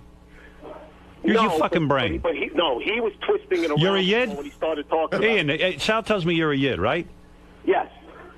Ian, but you got you're Meshuggah of toit. You got brains like a goyim. Use your head. Excuse me. No. Ian, hold on, Howard. I'm the nice friend. When Sal is going, when him and Christine are going to see the therapist, I'm at his house watching his kids. It's true. I said you're a good guy, but the thing is, Howard says, "Who's these people texting you?" And I told him it was you. Ian, you're not a friend. He should dump you. No, offense. I'm never dumping Ian. Dump him. No. Get rid of him. Ian's a miserable guy. Howard. Ian used to work on Wall Street as the trader, and he had to do like 4 jobs at once. And I don't care what he is. He's not your friend. But I got to tell you one story. He hates you. This guy, do you hate me, Ian? Of course not. He's not going to know he hates you. He's jealous. Let me tell you something. Ian's not jealous. I know. Trust me. Oh, trust me, he is. A lot of people. He probably thinks Christine's hot. Number one. Is he married? Number two, yes, he's married. You're in show biz. You're on the radio. He's busy listening to the show. You're not Jewish. Right. You got it all going on. Yeah, I did think I was emotional. You're friend not number 2, Jewish. so I was a little jealous there. What are you jealous of? I was jealous when I was emotional friend number 2. I thought I was number 1. Oh, you're a scumbag. All right. Ian This sounds guy, like a total ball breaker. there was this guy, Howard. There was this guy, so-and-so Markovitz, right? And he used to So-and-so Markovitz. Yeah, I don't want to say the name completely. Well, you just said his name. Forget it. I don't want to know this guy. Dummy. He's out of his mind. You left out the guy's first name? So-and-so Why don't you say this guy Dave we know, not so-and-so Markovitz. You left out the guy's first name. All right, listen, you don't think clearly.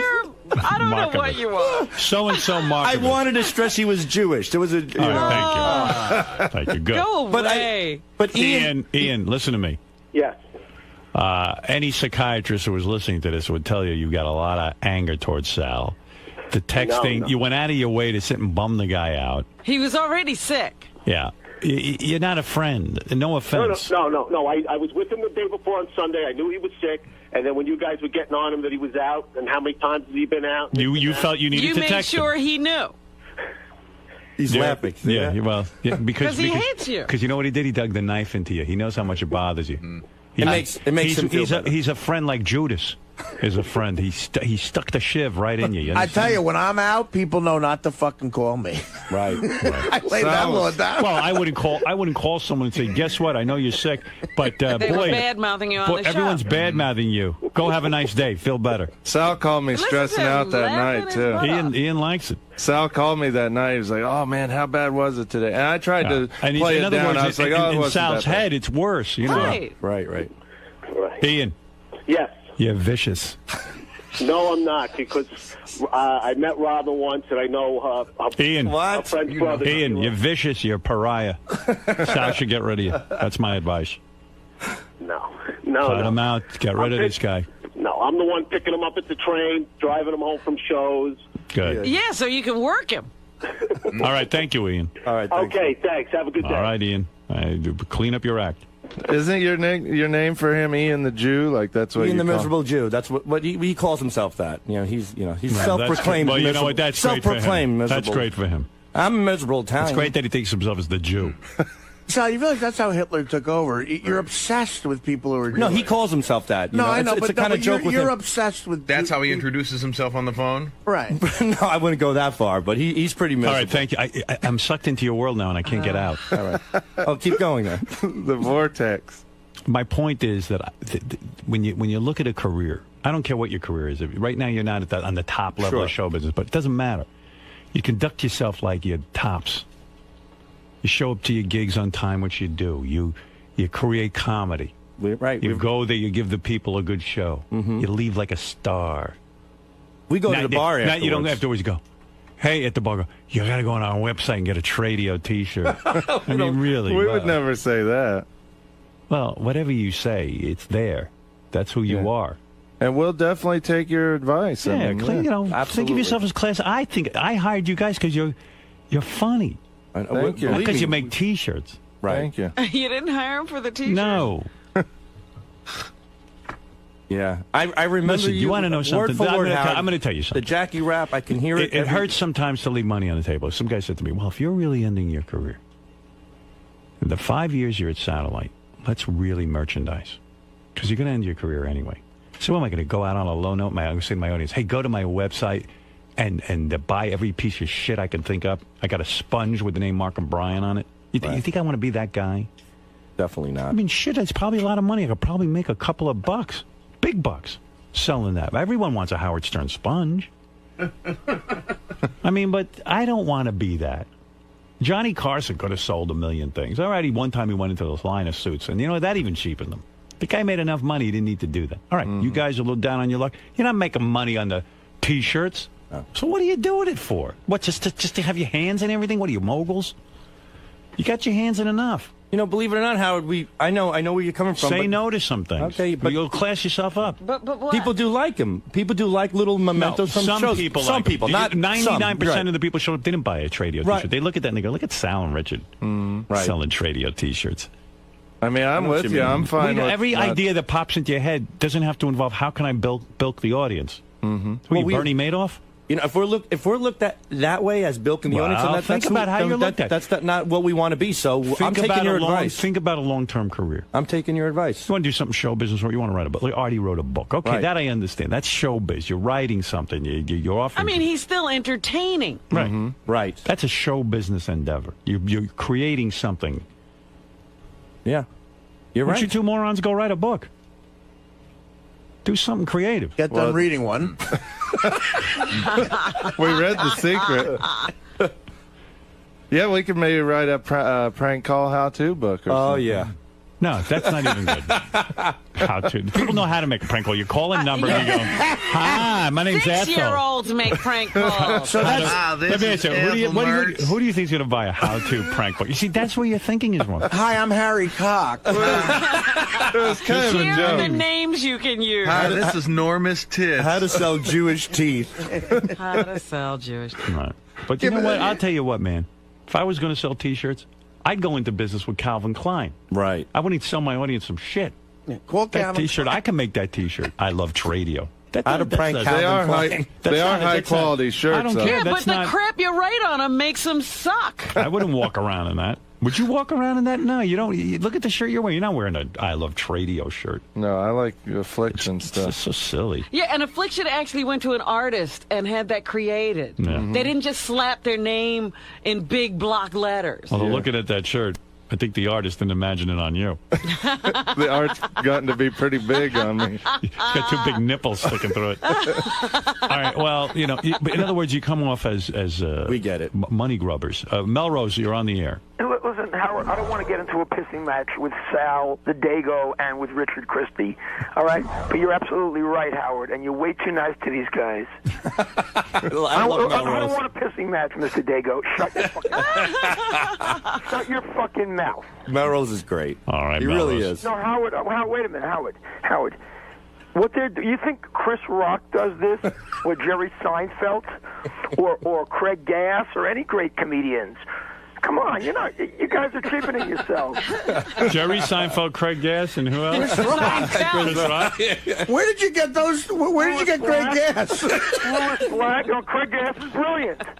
Actually, Craig Gass is in his basement right now developing a T-shirt. Chris Rock probably's got a line of T-shirts too. Probably. I don't know, but you got to kind of weigh what's worth it and what isn't. Howard, you're absolutely right. Right. All right, Melrose. Hey, Richard. Yeah. How much are the pictures? The pictures? Yeah. You got to go to the richardandsalshow.com. I don't know. I don't even do websites. You see, Howard's right. Well, you don't know, do that, Richard. you go want to be a big star? You ever go to like you talk about Disneyland, what a bunch of rape. Right. They take a picture of you off that ride as you're shitting in your pants going down. And you have to go buy it. It's right. like guys, come on. I mean, you're going to take a professional photographer, going to take a picture of you and then charge for it? I mean, what kind of business is that? Well, we're not hard-headed. What are you, bar mitzvah business? We're taking your advice. I mean, Richard, I want to buy a picture, okay? Okay. I want to buy one. Do you have to give you my address right now? No. Yeah, give it to us. Go ahead. I'll give you my P.O. box. Can I do that, Howard? You don't have to buy one. We'll send you one. I want to pay for it. How much is it? Well, you got to come to our show and take a picture with us. I live in Los Angeles, California. He wants to know We're coming to California Memorial Day weekend. He's trying to get you to say how much it is. Yeah, how much is the T-shirt? I want to buy one. I want to pay with Jewish money. Probably, I think 15 or 20, something like that. 15 to 20. How much autographed? I think it's 15 regular, 20 autographed. Can I get a personal autograph to Melrose Larry Green? You really want to be the guy who does that? I see Gilbert doing. I see Gilbert doing that. I go, what a schnurr! Now that we got reamed for an hour about it, I don't want to. Listen, I think it was good advice. I know. I want you guys to make money. I know you do. But I'm not sure this is the right plan. That's all I'm thinking. Immediately stop charging more for the autograph. You should do that. Yeah. Okay. Yeah. It just looks a little cold. The audience is pretty generous with us as it is. They bought satellite. Yes. I understand you guys didn't see that directly, but maybe your fans went and purchased the ticket. It's enough. They asked them to spend some money on that. They did it. They probably bought drinks. Yeah, they did. They're very gracious, generous people, and we're how much grateful. more generous they you are want keeping you in the club. They sure are, and we appreciate it. All right, thank you. I know every day. Like people come up to me every day. Do you know if you made a T-shirt, how many they'd sell? I go, I don't care. Sure. Now, I'm not saying I always had a lot of money. I made nothing. No, it's certainly true with you, Howard, because I never once had that. 20 years ago, when you were when you weren't making money, you could have taken on that opportunity, and you didn't. So it sometimes says a lot the radio about station would put a picture of me on the T-shirt, and they would give them away. That I was thrilled. I mean, they'd give away a picture. But if they started charging for it, I would have been embarrassed. I remember even that you would talk about taking pictures with Imus. It would burn you up, even though they were free. I mean, just getting involved in those promotional things that you thought were cheesy. Oh, and well, stuff. I didn't want to be associated with him. Yeah, it was just... I was better than him. Right. And now people used to look at me. You think you're better than Imus? He's the top of the world. I go, it doesn't matter what people think. I know I'm better than him. Right. You don't want to be lumped in with that shit. I'm a star. And then they fired me. All right, thank you. All right, Howard. Thank you. Melrose, please, I got to get out of this. I want to wish you and Dawn a good. What? I don't know. I love when you do that. All right, boys, you could, but don't. We got it. You could sell whatever you want. Just think about it for yourself. Yeah, right, definitely. All right. Thank you, Hal. All right, boys, go ahead. We love it here, by the way. This is like the greatest job we could ever dream of. All right. Okay. Everybody loves it. All right, get out of here.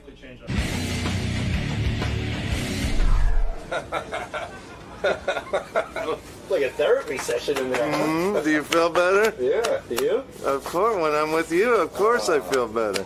Such a great guy. He really You're is right, the best. Sal? Yeah, I'm fine. What? They're playing Beat My Life. Yeah. So what are you guys going to do about I don't know. it? Take Howard's advice. I'm fine with not selling anything. Me too.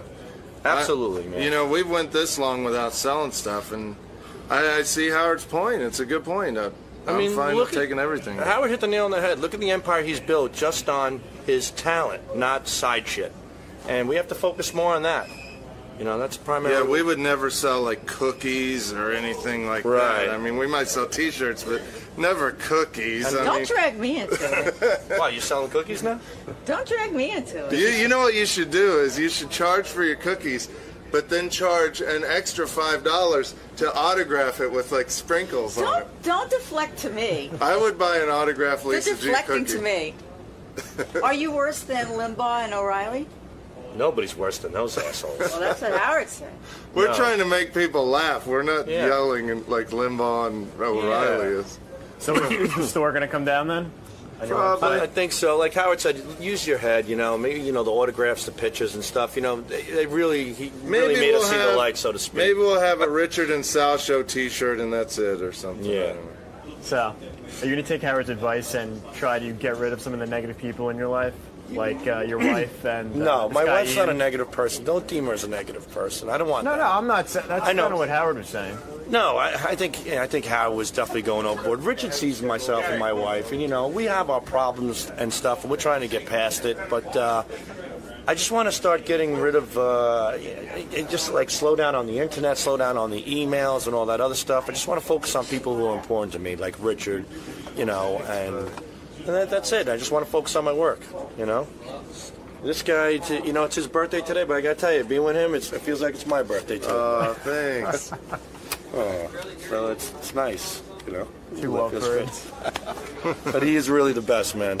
You are too, buddy. And being on the road with him on the weekends and stuff, I feel like there's a sense of comfort.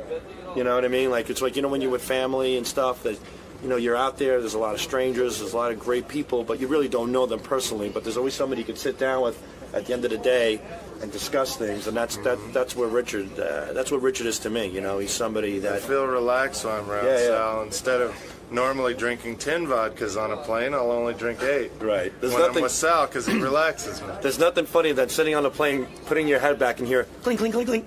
You hear clink, clink, clink, clink, clink, clink, clink, clink. And I turn to my right, and it's a sandwich bag with 15 vodka bottles, and Richard's going clink, clink, clink, clink, clink.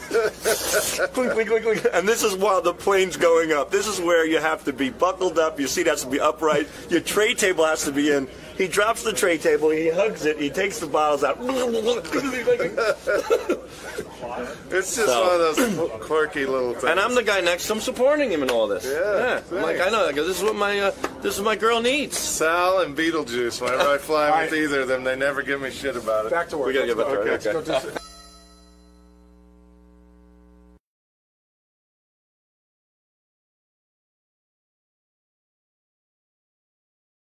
Lisa G has what's going on in the Howard 100 newsroom. Lisa, come on in and tell us everything What's going on? that you're following. Lisa? Hello. Hello.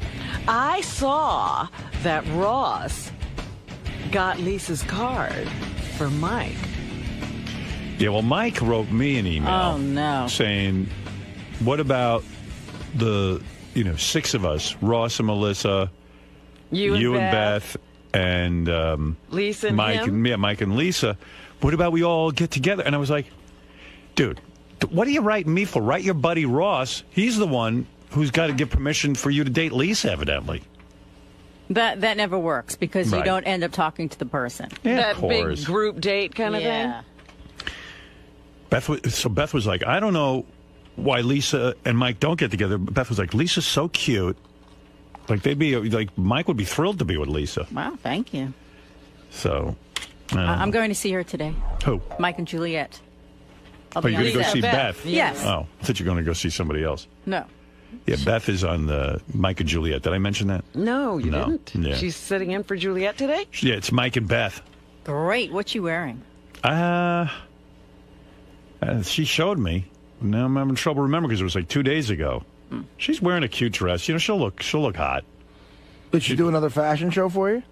Yeah, she put on 3 dresses. One I put the kill on. I didn't like it. You didn't like it? Yeah, but Why? listen, it was now, great. if you put the kill on something, does it mean it's dead for all time? No. Or just not right for the show? Not right for television. I see. Too much yellow. Okay. And, so there was some outfit that I thought she looked really hot in. And then, but Beth has these theories here. I don't want to look too... She wants to She's look... thinking of the audience and Right. the daytime, the day part and all Right. that. Yeah, she's got all theories. And you can't tell us about that other TV project she did? No. Oh. No, it's not, it's premature. All right. Yeah, trust me, I'll tell you when it's time. Why doesn't Mike just call Lisa? I don't know. There's this whole thing going on. It's so weird. Like, just go out, and if you don't like each other, fine, just be friends. Meet And, for you a know. cup of coffee. He's being very high schoolish about this. Yeah, but His other bros are blocking him, Yeah. and he doesn't know how to make the first move. What's going on? and what does Ross care? Yeah. Oh, Ross was wholly titled. You know, he was invested And you know what? in this. In all fairness to Ross, I think Gary put the kill on it. Really? Yeah. Gary Delabate? Yeah. Gary came in and confessed to me. I was blaming Ross. It's more Gary. I didn't put the kill on him. He asked me what Lisa was like, and I said she's a very nice girl. And He told him that she isn't fun. he asked me if she likes to party, and I said, I don't think so. If somebody asks you, does Lisa like to go out and have fun at a party, what's your answer, Howard? Be honest. I don't know Lisa. And you know, here's my point about romance, okay? If you put it that way, that Lisa doesn't like to have fun, she doesn't like to party, she doesn't. What are you saying? Lisa will go out, Lisa will drink. Does the guy ask me, does Lisa like to go out? Does she like to party? And I said, I don't know. I don't think She doesn't. You know what? She's not 12. She doesn't want to hang out till 4 in the morning. No. That's what, and I said to him, I said, listen, I should, and I told you this, I said, I should never be the one. What kind of crazy parties is Portnoy going? Well, I was going I've to say, seen Gary Portnoy. was talking directly to Mike about this. Yeah, I've seen Mike. I don't see him go. You know what? I think, like most guys, he's probably looking for somebody to share some time with. And how old is Mike now? 44. Yeah, it's time. Well, it's got to be time to settle down. It's got to be his time, not your time. You know? Hey, No, it's but fine. he could just go out on a date. And What I is told this him that. I said- prelim? When you're he's gotta 44, do? you shouldn't be looking for a party every fucking I night. said to him, you should just go out with her and see what you think. Hey, does she have a cool stereo? I'll make him an apricot sour, all right? Like, to me, I like a chick who, is into me. Yeah, we go out and do some stuff. Yeah, And you know what? She doesn't have to go to every party with him. She's not marrying him right away. Yeah, don't come to every party. No. You know what I mean? I mean, like, give it a chance. Right, no, don't come to Vegas if we're in Vegas. I'm shocked that he's like this. Don't come to the ball games. Gary's Call like, her up and have a conversation. Wait, when someone that age says, does she like to party, what is that supposed to mean? means he's very mature. No, but what does partying mean to someone who's 44, 45? I don't know. Going out, I would. This is what I would guess it means. It means Right. going out, having a couple of drinks, having fun. Like, listen, what's a late night for you? Be honest. Be honest? Honest. Having dinner at 8, that's late that's like, wow, I'm eating dinner at 8 o'clock. Yeah, I'm you know what? Forget it then, because these guys, like They don't Ross, go out. No, I'll And go Mike- out on a date at 8. Absolutely on a 8. weekend. They don't get their heart started till 9:30. I've gone. I'd have dinner at 9:30? Yeah, they bitch when I make them go to dinner at 7:30, and it looks like I'm punishing them. You know, Howard, you're so right. They talk about, like, they joke, well, Ross jokes around, like, when we went out to dinner that night when you took us all out. Yeah. He goes, I guarantee dinner will be at 7, which is fine with me because that's Well, what by the way, just based on that information, Ross will never come to my house for Oh, dinner again. here we go. You enjoy You Ross. should shut the fuck up. You enjoy Ross. He talks too much. But Ross and those guys. Meanwhile, Ross comes over, he has a good time. Ross has a great time wherever he goes. When those guys come over to my house for dinner, like by 11 o'clock, I throw them out. Absolutely. They all go out. Well, They I've go been out. out with Ross. They You go- don't get to bed until 5 o'clock in the morning. Right. Ross always wants to, even at your wedding, Ross wants to go out after that party. I know. He's like my kids. Well, after Howard's New Year's party, especially, remember that? After your New Year's I threw party, everyone out at midnight. Yeah, right, and he was right there, man. Social director Ross. Right. We got Putting together the next venue. I And it don't was know how he fun. does- Yeah, those What he guys put together was fun. When they hear 8 o'clock, it's like, oh, what dinner? a drag. And Ross, they like to go out to the clubs. Yeah, they like to go to clubs. Yeah. Although I was thinking Mike might be past that, and maybe he just does it to hang with Ross. I don't know. I mean, they're like this, so he's going to the clubs because Ross is always going to the clubs. Yeah, if you want, would you go out to dinner at 9:30 and then go to a club afterwards at midnight? No. No. I'd meet someone for a drink, maybe, at 9:30. But not Forget for it. dinner. You know what I'm calling? I'm Yeah, saying we this. got to put the kill on this. Ross is right. It's not going to work. I see what they do. Because Maybe you're he'll- like me, actually, because I know. I had a New Year's party. We went like this. 10, 9, 8, 7, 6, 5, 4, 3, 2, 1. Okay, everybody, leave. Yeah, the ball drops and the doors open. Happy New Year. Everyone out. Congrats. Get out! Can everyone go home now? I need to go to bed. Happy New Year. Quite frankly, I would have had you out of here at You know 11. how they have those sticks in Japan? We were being shoved out the door. Howard, that was the craziest thing. To give you an idea, all the way uptown, we were down. Lucy, you like that? Oh yeah, you practically turned the lights off and on. Lucy, you all right? That's so funny. Oh my god. It was like the doors were on a timer. Don't let the door hit you. Well, yeah, exactly. You want to know what, too? The night we were having that party, I remember I'm with Beth. And Beth's like wearing this sexy outfit and Yes, everything. yeah, I remember that one. And my cousin was catering the party and Yeah. planning the party, and it was up in my apartment, and we cleared out all the furniture and everything. So I guess I said everyone could start coming at 7 o'clock in the hopes that by 5 hours later they'd be tired. They'd be tired and ready to go. And so it's like 7 o'clock, and I'm looking at my watch. It's 10 after 7. I go, these motherfuckers, I hate them all. And Beth goes, who? I go, the people we invite. She goes, what do you mean? I go, it's 10 after 7. The party is called for 7. And they're not here. I'm prompt. I go to a party when it's called 7 o'clock. But do you realize that some people look like a tool if you show up exactly like some people? Of course, but I'm nuts. I want them to get their party over with. The second I decide to have a party, I know it's a mistake. Because I'm like Lisa. I mean, if I was looking for a girl, I'd want a girl like Lisa. Hey, you know what? It's me. Eat up. Beth and I go to dinner, 7:30. We're done by 8:15, and we're in bed by 8:30. That's my night, and that's what I like. He's upset with Ross for saying that. Even Beth says that. Right, but Howard, when you were single, the hours were longer, weren't they? Not much. You were. No. I used to, one time we went out to dinner. I'm single, right? So the guys would say we have to go to dinner later because the clubs don't happen until midnight or 1. I couldn't accept that. So I would have dinner at 7:30. We'd be at the club by 8:30. We'd get there. 2 girls would be there. They're not even open I'd yet. say, who's the better girl? And then let's party. Let's dance. Let's have some fun. And then I'd leave by 9:30. I can't take it. You left the club at 9:30. People didn't show up till 11. Yeah.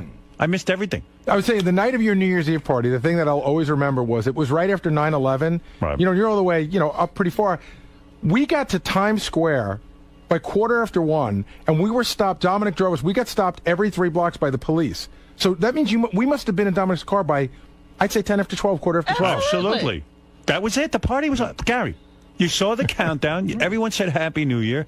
What do you do with everyone? But there You've was been almost- together 5 fucking hours. But there almost wasn't even like a get out, a buffer, like usually out the door. An early New Year's Eve party would be everyone out by 1, right, buffer. Robin? Well, no. You see, this is definitely some mismemory here. I have to step in. You guys were there till 1. It was 9 to 1. Then. Oh, but he was pissed. He was pissed. I don't know about that, but Everybody wasn't going. I was tired. It was And 9. I was like, all right, I know he wants everybody out of here. I'm making a big show of putting on my coat to leave. Gary, the party did go to 1. No, but people started leaving. I'm telling you, but they knew. Everybody who really knew you left. Well, That's true. No one but, was having any fun. The invitation, on the contrary, I thought that party was a blast, but it was 9 to 1 on the invitation. But usually with a New Year's party, a lot of times you'll give the question mark, 9 to, Right, 9 to whatever. That means like, right, it's the big party. Yeah, the party. But you realize if he wrote 1, that meant that was stretching it to his absolute max. Right. That's where you figure. Hey, I was being honest. But anyway, going back to Lisa. It was great for like 48 minutes. That party was great. Going back to Lisa and Mike and Ross and their partying ways. Sometimes I think Mike just goes along with Ross. That's what I thought. Why Lisa, do you think that? Why they're great friends because they like to do the same thing. Man, maybe you're right. I think also Mike is, I don't think he's looking for a wild woman, but I think he's looking for somebody Who a little. can hang with them? Yeah. Somewhere in the middle. I mean, Yeah, Lisa that's why wants I think Ross might have been right. Like Ross was just saying, look, it ain't going to work. She ain't going to come out with us. She's going to be bitching by 9 o'clock that she wants to be done with dinner. And I can tell you, Drop me off. the night that we all went out with Nick Manning, Yeah. Lisa left. We went out to a club I worked afterwards. all day. I was exhausted. She doesn't party. All right. She doesn't Here's party. Howard, here's a You didn't question. go out with Nick Manning? No. I meant a bunch of us Right, I girls get it. were all I get going it. to a club afterwards. I can't believe Lisa didn't go. And she was just like, nope, I'm going home after she did her interview. Howard, here's a question. It's still working. Ross and I were discussing this. I would never have this conversation with Mike, but Ross and I were discussing this. How long do you think you need to date Lisa to get sex? Not that long. I think it's at least a month and a half. You're wrong. I think you play it right, you'll be in your pants within 3 dates. 3 dates? Really? Yep. I disagree. I guarantee you. I Well, gotta what do go, you say, Gary. Lisa? You got to get it worked up. I mean, you got to, What do you say, Lisa? You know, that's a good question because I don't really know right now. I feel like I want to be someone's really good friend. I want to have a good friend. See, month and a half. All right, 5 days. That's a month and a half. If you date somebody for once a week at the beginning, it's about a month and a half. With that attitude, it's a year. Well, yes, she'll meet you for a drink. Does that really count as a date? And really you got to good sign friends? something. Like, I how don't good know. a Like friend? if I thought he was just hot and I wanted to have some fun with him, Right. then to be But right you don't away, think. I But you don't care. do that. You say you do that, but you don't. When's the last time you Who's thought a that guy hot? was hot Yeah. Right. and you just said, okay, fuck it, I'm gonna have a great night with him? Dr. Dre? Seriously, how many times in your life has that happened? Well, it used to happen more, Really? more like that, yeah. But when's the last time it happened? How many times this millennium has And it what happened? time of the night is this It has happening? happened this millennium. It did? But here's the difference, okay? You are the king of all media. You and I have the same lifestyle. You have married a supermodel, a gorgeous woman. Here I am. I have the same hours as you, and I can't find a date. So what's going on here? So nobody in radio can get a date? No, it's just like I don't get it. Like why we're having this big conversation that he doesn't want to meet me, that I'm not fun, I don't like to party. Yeah. So I have the You same don't. lifestyle as you, but Yeah, I'm not Yeah, fun. but you met somebody. I met Mike doesn't somebody- want to date him either. I met somebody who, Right. you know, I went out with a lot of people who wanted to go out every night, and this night, but Beth didn't want to. Yeah, they date Howard before they go out. Right. You know, they go there and then they go out. They date you, and then they go. What do you mean? You mean? I mean, like Howard says, like they go to dinner at Howard's place, out by 10 or 11, and then out to the clubs. I've been with them. We've been in the clubs till 2 or 3 in the morning. Right. That's the way it goes. What can I say? I get up early, I go jogging. I don't Ronnie's know. screaming out there in the hall. I've just been handed a note that he wants Lisa G to shut the fuck up because he knows why she can't get a date. Well, then he, Come on in, she's Ronnie. asking. Oh, he You should hasn't been come on in the and air in a tell month. her. Boo hoo hoo. Ronnie is very passionate about the Lisa G subject. He is very passionate. He is really. I haven't even gotten to my headlines yet. He's a nobody Lisa cares G about that. fan, obviously. He has observed. Well, fan, I don't know. He is. You bring up Lisa G to Ronnie, like, fuck her! Where's Ronnie? Oh, there he is. Ron, what are you screaming about in the hall about Lisa? No, I'm tired of hearing this horse shit. What do you mean horseshit? It's horse shit. She doesn't want to go out with anybody. Oh. What do you mean? She's got her little stupid life going on. Stupid life. That's what she likes. She doesn't really want to go out with anybody. She would have been going out with somebody Do a you long want to time go out ago. with someone? Yeah. You do. I don't think so, Ready to date Dave. again, yeah. She's into her whatever, her violin, whatever She's she saying. plays. What do you know? She's saying. I she don't does. know, dude. You could tell. Why can't she get a date? Everybody's saying it out there. I'm just out there laughing about it. That's all. Well, wait a minute. There are a lot of guys around here, Lisa. Nobody you... Nah, You're attractive. No, definitely not. I mean, your looks aren't your problem. Oh, thank you, but no, not here. Mm-mm. You wouldn't date somebody you work with. Is that I haven't the met rule? someone that I would even think that way about here, and most people are married. Besides, she has the same lifestyle as you. You know, I mean, you know. Everybody here has the same life. Yeah, I mean, you know. Well, we all You do can't pretty date much. Mike She doesn't want. Ganji? You know. Yeah, that's right. That's what I was just yelling about. She's hanging out with Ganji. She's looking for a best friend. Why don't you go out with Ganji? Yeah. Would you be? You mean as a friend? No, it's a date. Yeah. Well, it's the Oh, same because thing. I know his type. Oh, You know, Miss Howard TV. right. That's his right. type. Yeah, but he's friends with them. He doesn't go out with them. He doesn't have a girlfriend, believe me. Ganji's a good guy. You don't think Mike Portnoy would have a good time Nah, with Lisa? Definitely Why? not. He's a party guy. Yeah. You think he's quiet? He's not. I mean, I hung with him a few times. I hung with him a couple of weeks ago, actually, with Ross when we did that thing for Sirius with the guys who won that contest. And he came into Rick's and hung out with us. And he likes to party. He's a party guy. How late was he there? I don't even know. I don't Probably like remember. 3 in the morning, right? Probably. Yeah. Yeah, Yeah, they don't come home early, these guys. These guys, when you're waking up, they're coming home. I keep hearing the Eddie Murphy song because it's so ridiculous to me. Yeah. You know that I like to party all the time. These guys love to party all the time. Yeah, I did too when I was 30. Right. I was kept up right with the best of They them. love it. You really did? Yeah, of course I did. I can't see it ever. Of course I did. Well, I should can't be see the it. same way. Why would I want to be the same way? I don't know. I'm with Lisa on this. I can't see staying up past 10 Every o'clock. once in a while, it's fun. Dude, if you're out there having out partying with those guys, and we had a blast. Yeah. if you're out there having a good time, why would you want to go home? Okay, I'll tell you what it is with me. Here's the thing. If I'm with a chick already, like I am with Beth, right? There's no reason. No, but that's to go not to what a I'm talking club about. or anything. The only time when I'm on the hunt, as Ralph can tell you, I'm a different guy. Yeah, But right. you- but you score and even then though you you went go home I early. score as quickly You went as home possible. early. You used to go. I And then I remember bring when you someone were, into my bed and we bang and we have fun. That's fun to me, sex. Ross and Melissa, who are married, they go to the clubs and they dance. Ross sits there. No, they don't. They stand there. He sits there and she dances. Yeah, right. They sit there. I don't even think they talk to each other at the club. I don't know what they're doing at the club. What do they do the club thing either? But I've seen it, and it cracks me up. I will go to a club just so I can come back here and tell you what it's like. No, that If someone can't wants be. to take No, that's like doing a news story. Yeah, you got to take the plunge. Right. I'm telling you, I was in Atlantic City with Mike and Ross. It was the greatest time. But what did you do? We ran around. We were at the Borgata. Tell me what the fun All right, was. so first we had dinner. Right. Okay, that's fun. At what time? I think it was early because we were there because Booker was having his birthday party. Okay. So we ate dinner early that evening. Then we went to Booker's birthday party. We stayed there for a good 10 minutes. Right, because that was some fun. Right. Then the guys wanted to gamble, so all the guys split off and went to the tables, and the girls went to one of the bars, and we sat there and drank and told stories and laughed and got hit on by the guys at the bachelor party. And then we came back, rejoined the guys, and we went to another club in the Borgata where they had this band, and everybody was singing along with the band and dancing. And then after that, we went back to the tables. Some people went to breakfast, and it was about 5 o'clock in the morning when we got to bed. See, the thing there that's fun is gambling. See, that's But we for didn't us. do it yeah, for for a girls, long, I don't long understand. I could gamble into the night, but the fact of the matter is, for the most part, that sounds like torture to me. Like that's just like someone. If they put me in a concentration camp and said you have to stay up all night, that's what that would be. But we'll play some music while we do it. I mean, it's just I don't know.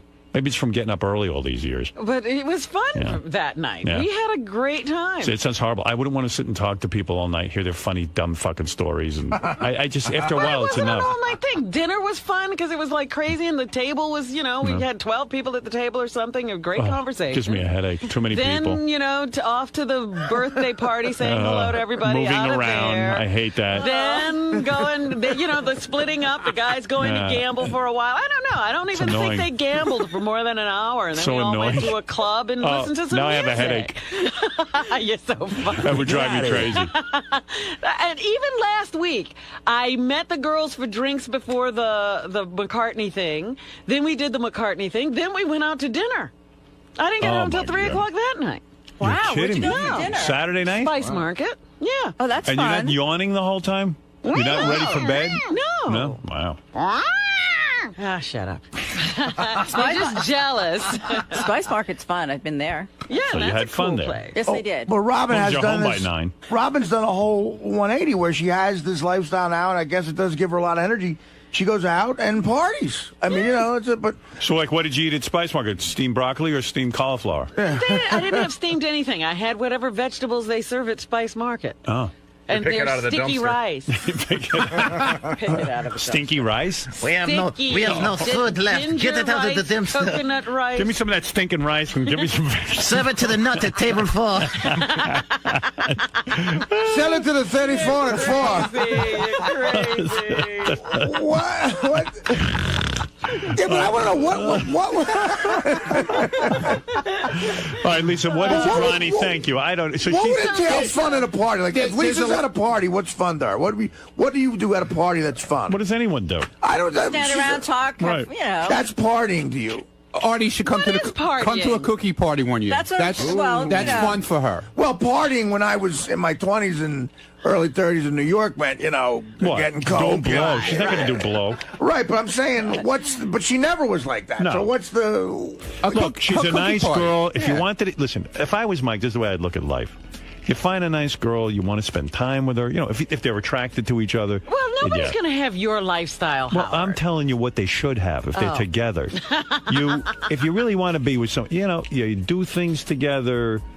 You don't have to share every interest. You go to movies, you whatever it is, you hang out. And if you enjoy her conversation, you think that she's a reasonable person, you have a fun time together. But these guys, they're looking for parties. They're looking for the 3 in the morning. if that's what he's looking for, then you're not the girl. Right. It's not. You need someone to hang around with you. You couldn't till 3 do in the that morning. at all, huh? No. No, I'm not talking to you. I'm talking to Lisa. No, I'm You answering for really- Lisa. You really enjoy Mike. You're looking at the clock the whole time? Yeah. No. I've been with Mike. I'm looking at the clock the whole time. It would never work. With Never. this shift, your eyes No. do No get way. a little droopy, just like, Yeah. you know. Ronnie's right. It would I'm right. never work. And Ross is actually right. It won't work. All right. There's a lot of opinions All right, going on so- about Lisa out there that she hasn't been out really since 1973. All right. I thought there might be a match, but what do I know? Never happened, dude. Okay. No way. You're Thanks, going Ron. to have to think of someone else, Howard. All right, I'll get to work on it. I can match up with a lot of good guys, but most of them are married. Yeah, that You won't are work. the worst. But they would go out with her. Why not? These guys would definitely go out with her. And they want to be done early, too, because they got to get home. Yeah, they got to get home to their wives. Yeah. You need a married man. Yeah. You kind of do. You know, he'll have dinner with you at 6, go home and have dinner with his wife at 8. Yeah, that might be true, actually. Yeah. Yeah. Ron, Yes, sir. what kind of guy do you think is good for Lisa? Ganji. Ganji's the perfect match? Yeah, Ganji's perfect because he's every girl's best friend. So it'd work out perfect for them. They could go to dinner at 6, be home by 9. Ganji passes out. He goes to sleep at 9:30, 10 o'clock, and he's always sick. So, you know, that'd be a perfect match. She could take care of him. Yeah, she could take care of him. She could, you know, put hot towels on his head when he has his little fevers and everything. It'd be great. Her and Ganji would be really good together. But this Mike guy, She's a wouldn't be, homebody. Ganji likes homebody people. but You know? this other Mike wouldn't. You don't think? he's gonna No way. Mike likes to party all the time. I mean, he likes to hang out, but he also, you know, party and hanging out. That's where, you know, it all comes together. What do you think Lisa would do? Like if he were to take her out and they went out to like a club, think she'd just She'd be go like, home. She She wouldn't take stay. it? She wouldn't stay. She would say, "Could you put me in a cab and send me home?" Because she came to Rick's one night. She had to do. I was doing something there. She was covering it for the news, and we invited her to stay afterwards. It was 8:30, and it was like, "Come on, Lisa, sit and have dinner with us, have a drink." Oh no, I got to go home. You know, that's her, man. You know, she's like 90. You know what I'm saying? I hear you. She doesn't have no step, man. No step. She's What like, you do? I got step. She has no step. Pretty spry for an old dude. There you go. Oh, I got a voicemail. Who could have called me? Yes, Maybe you got a date. maybe I'll go out with you. No, it doesn't seem like Mike's going to be available. Well, Is what are that you a gonna little do? disappointing? No, because if that's what someone really likes to do, then we're not meant for each other. You're not so. the party type, right?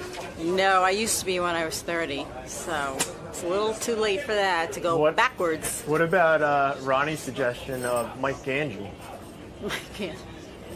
No, I know Mike Angie's type. I am not his type, so. No, Mike's a lot of fun. Like all the guys here are a lot of fun. But I think of them more in a brotherly way, so. That's a story to be continued. What exactly? What type of guy are you looking for? What would be good for you? Someone like Howard. We have the same hours, so.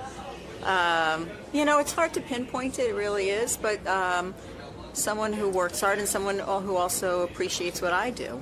You have to appreciate each other, so. And that's what Beth and Howard do. They really appreciate one another and they respect each other.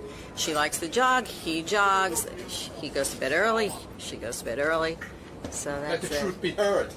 Someone like Howard. That's right. What's so bad with Let that? the truth be heard. He's jealous because I didn't say Oh, Ronnie. yeah, I'm jealous. Yeah, I'm jealous. Yeah, I'm really jealous. Yes, you What are. am I jealous of?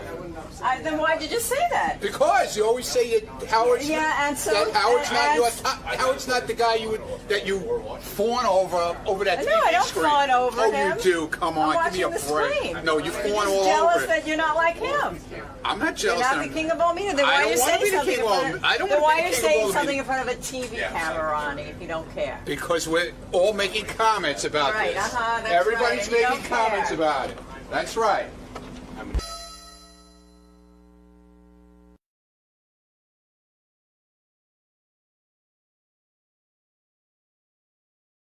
Good morning, everybody. What's happening? Yeah. Got an exciting show for you today. By the way, stopping by on the show today is Joe Frazier, one of my heroes, who I believe was a great world champion of boxing, who was 10 times more talented in the ring than Muhammad Ali, and 10 times the man Muhammad Ali was. That if people who are boxing fans or just fans of great iconic heroes, the true hero of that era was Joe Frazier, not Muhammad Ali. Start that again. Well, I think you really need to watch a special that's going. In fact, that's why Joe's here.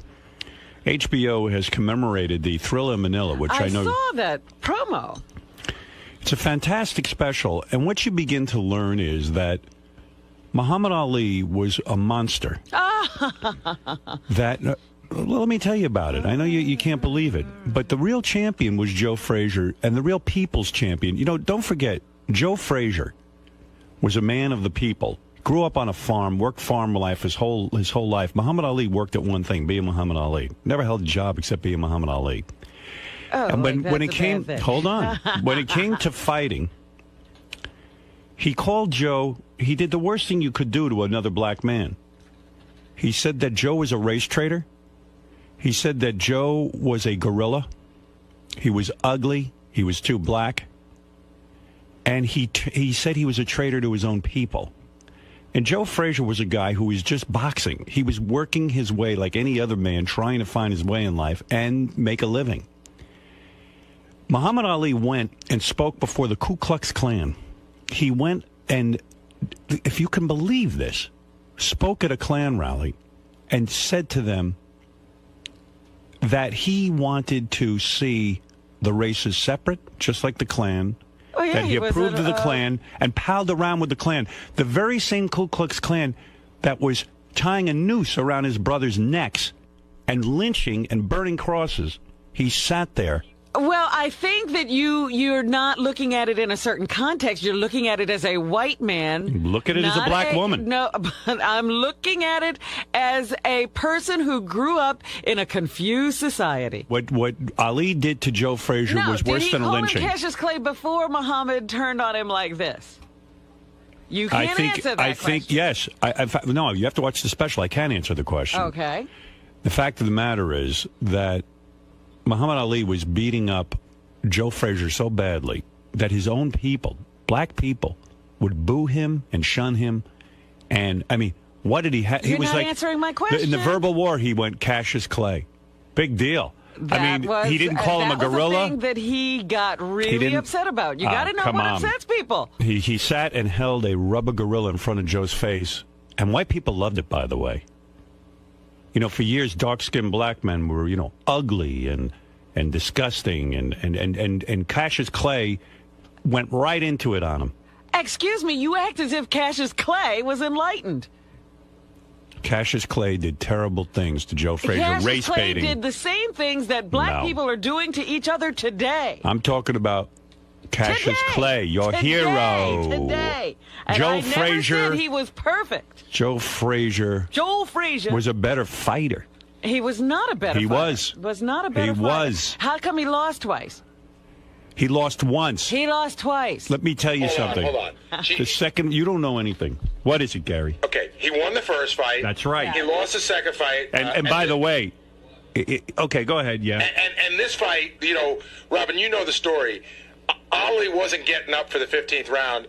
And they wouldn't let Joe didn't get up first. That's why the fight was lost. Joe was blind for the last 4 rounds. His eye, blind in his left eye, right eye closed. And he had a manager. These were terrible, terrible fights. But who was declared the winner of the third fight? But I'm just saying. That's exactly right. He was lynched. He was lynched again, Joe Frazier.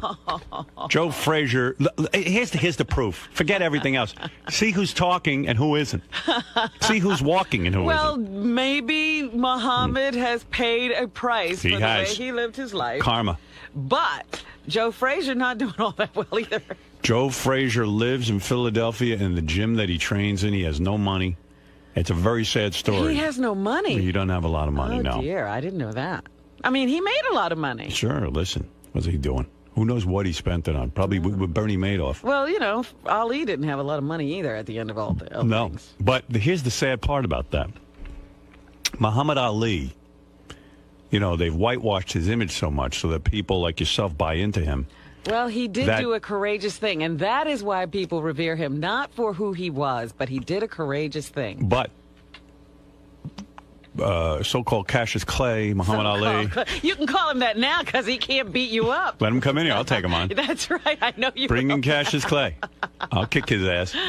Cassius Clay, Muhammad Ali, like you like to call him, he's a character, this guy. He is a character. But he got to sell the rights to his name. He got recently, I think, about $50 million to have his estate run. And Joe Frazier's name is nothing. And Joe Frazier was a great boxer. But you know why?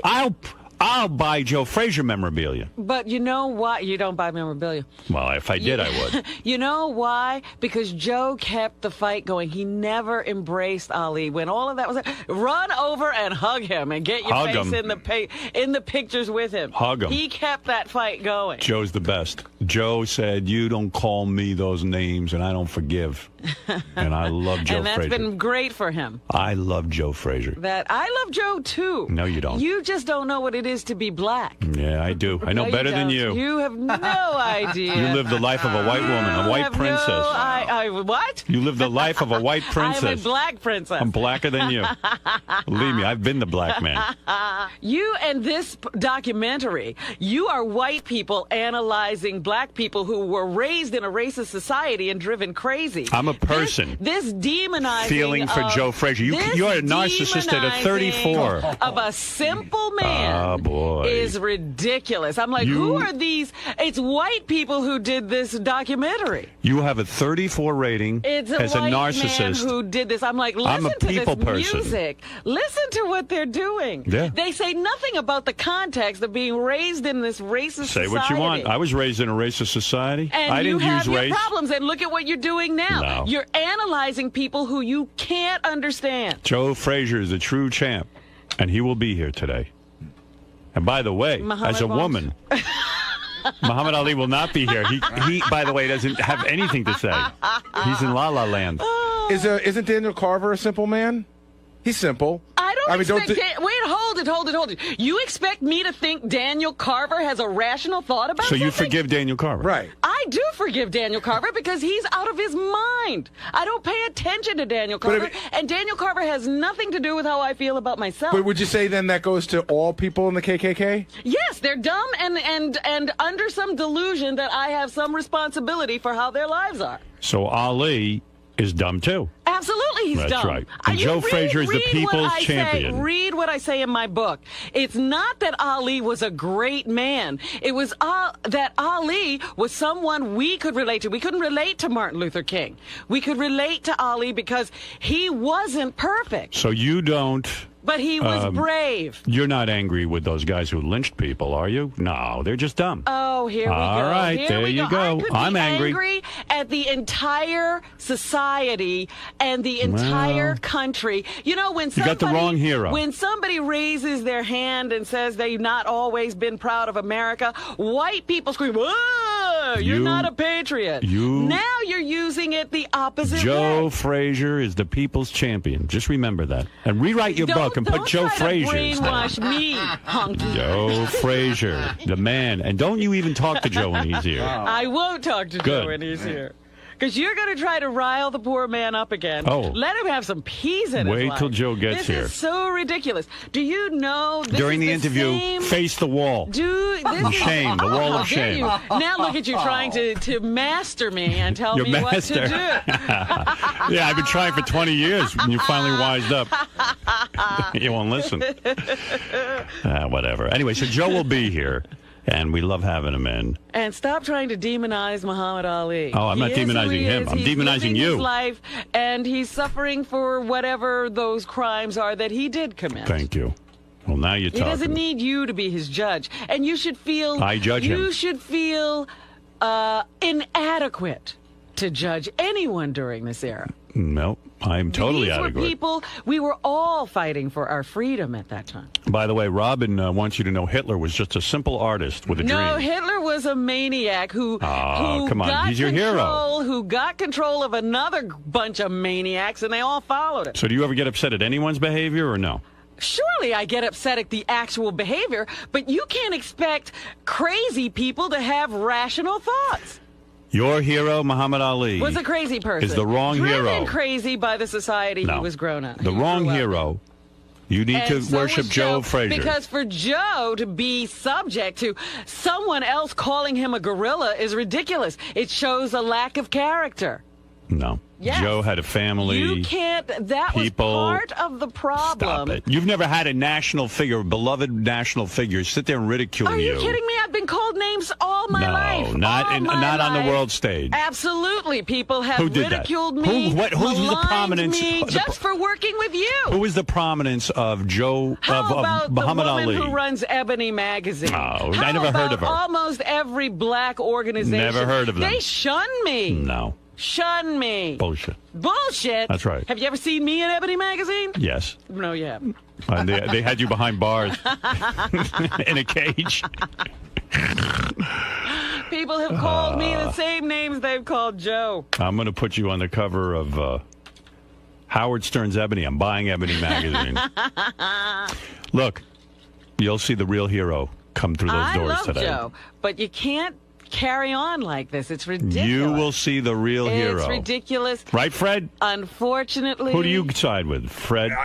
I think you're being overly simplistic of your evaluation. Robin. You're talking about He's talking to you, Robin. They're about 3 years away from being lynched in the South. I think it was a black guy trying to wrest any sort of control for himself in the world. I want And you if to that meant, you to apologize to Joe Frazier today. But I do like Joe. To Joe. And I Love think Joe. it was gamesmanship on Ali's part. Absolutely. And Joe fell into the syndrome, just like George Foreman. Well, we all can't be as strong as you. And by the way, what is it, Gary? You know, there's one interesting part that you're leaving out of this. This ridiculous documentary. No, just as far as the relationship, and this is a true thing, Robin. You know, when Ali couldn't get a fight because he was out, you know, Joe Frazier went to the Pennsylvania Commission. I know all of Right, this. and they were in the back of a car, and Ali had no money. Yes. And Joe Frazier handed over I a thing. know. So, if you're doing that, how could you turn around and do that to Frazier? It's simple. It's not that They simple. were raised in a society that was crazy. excuses. That he should- you have no idea what It's a horrible racism man. is. You have no idea what it does to people. None. All I can What tell do you you think is South Africa was all about? All those black people dominated by a few white people. You know why? Do you know why? You're going to let's learn. Because the tribes hated each other. So they couldn't unite to oust their black captors. Okay, but if Ali hated Frazier, why did he take his money? Why was he his friend? He was in a survival mode, obviously, all of his life. Excuses. See, the thing is, I don't think Ali ever hated Frazier. He was just using him. And unfortunately, And Frazier took the bait every goddamn time. That's right. No. Joe was very Absolutely. naive.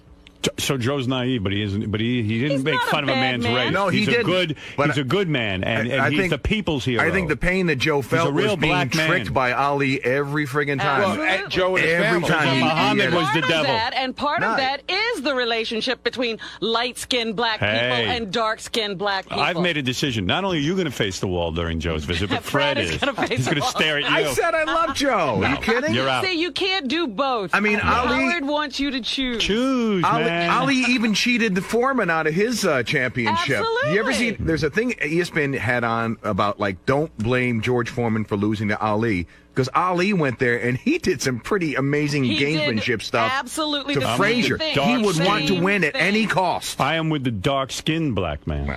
Well, There then you you're go. still separating the That's races. right. You're still Me and Joe. separating the black people from each other. Joe told me Muhammad Ali's white. On the So other no hand, high am the stepping yellows uniter. for you. I'm with the real black man. I'm the uniter. All of us are black, and it doesn't matter what color your Well. skin is. And Then you're not We black. have to realize what racism does. It even turns people against themselves. Joe Frazier will be here, and Robin and Fred will be facing the wall. Thank Here you. we go. Massa says we got to face the wall. Massa's telling you. You better listen. Because we got opinions that don't agree with his. I'm sorry. You guys better face the wall. All right. Mr. Frazier, good morning. Hey. Right this way, sir. Happy birthday. Happy birthday. It's a happy birthday. That's 3, 4 months back. How you doing today? Oh, man, I'm doing fine. You excited to be back on the show? Oh, always been nice to you, Howard. You know what I mean? We're going to talk about what we used to do. What's that? What are you going to talk about? I really don't know, man. I don't mind. Anything, right? The documentary. Moving around. The documentary, yeah. Through in Manila, right? Yeah, this way, that way. Right in here. Okay. That's what you talking about. No.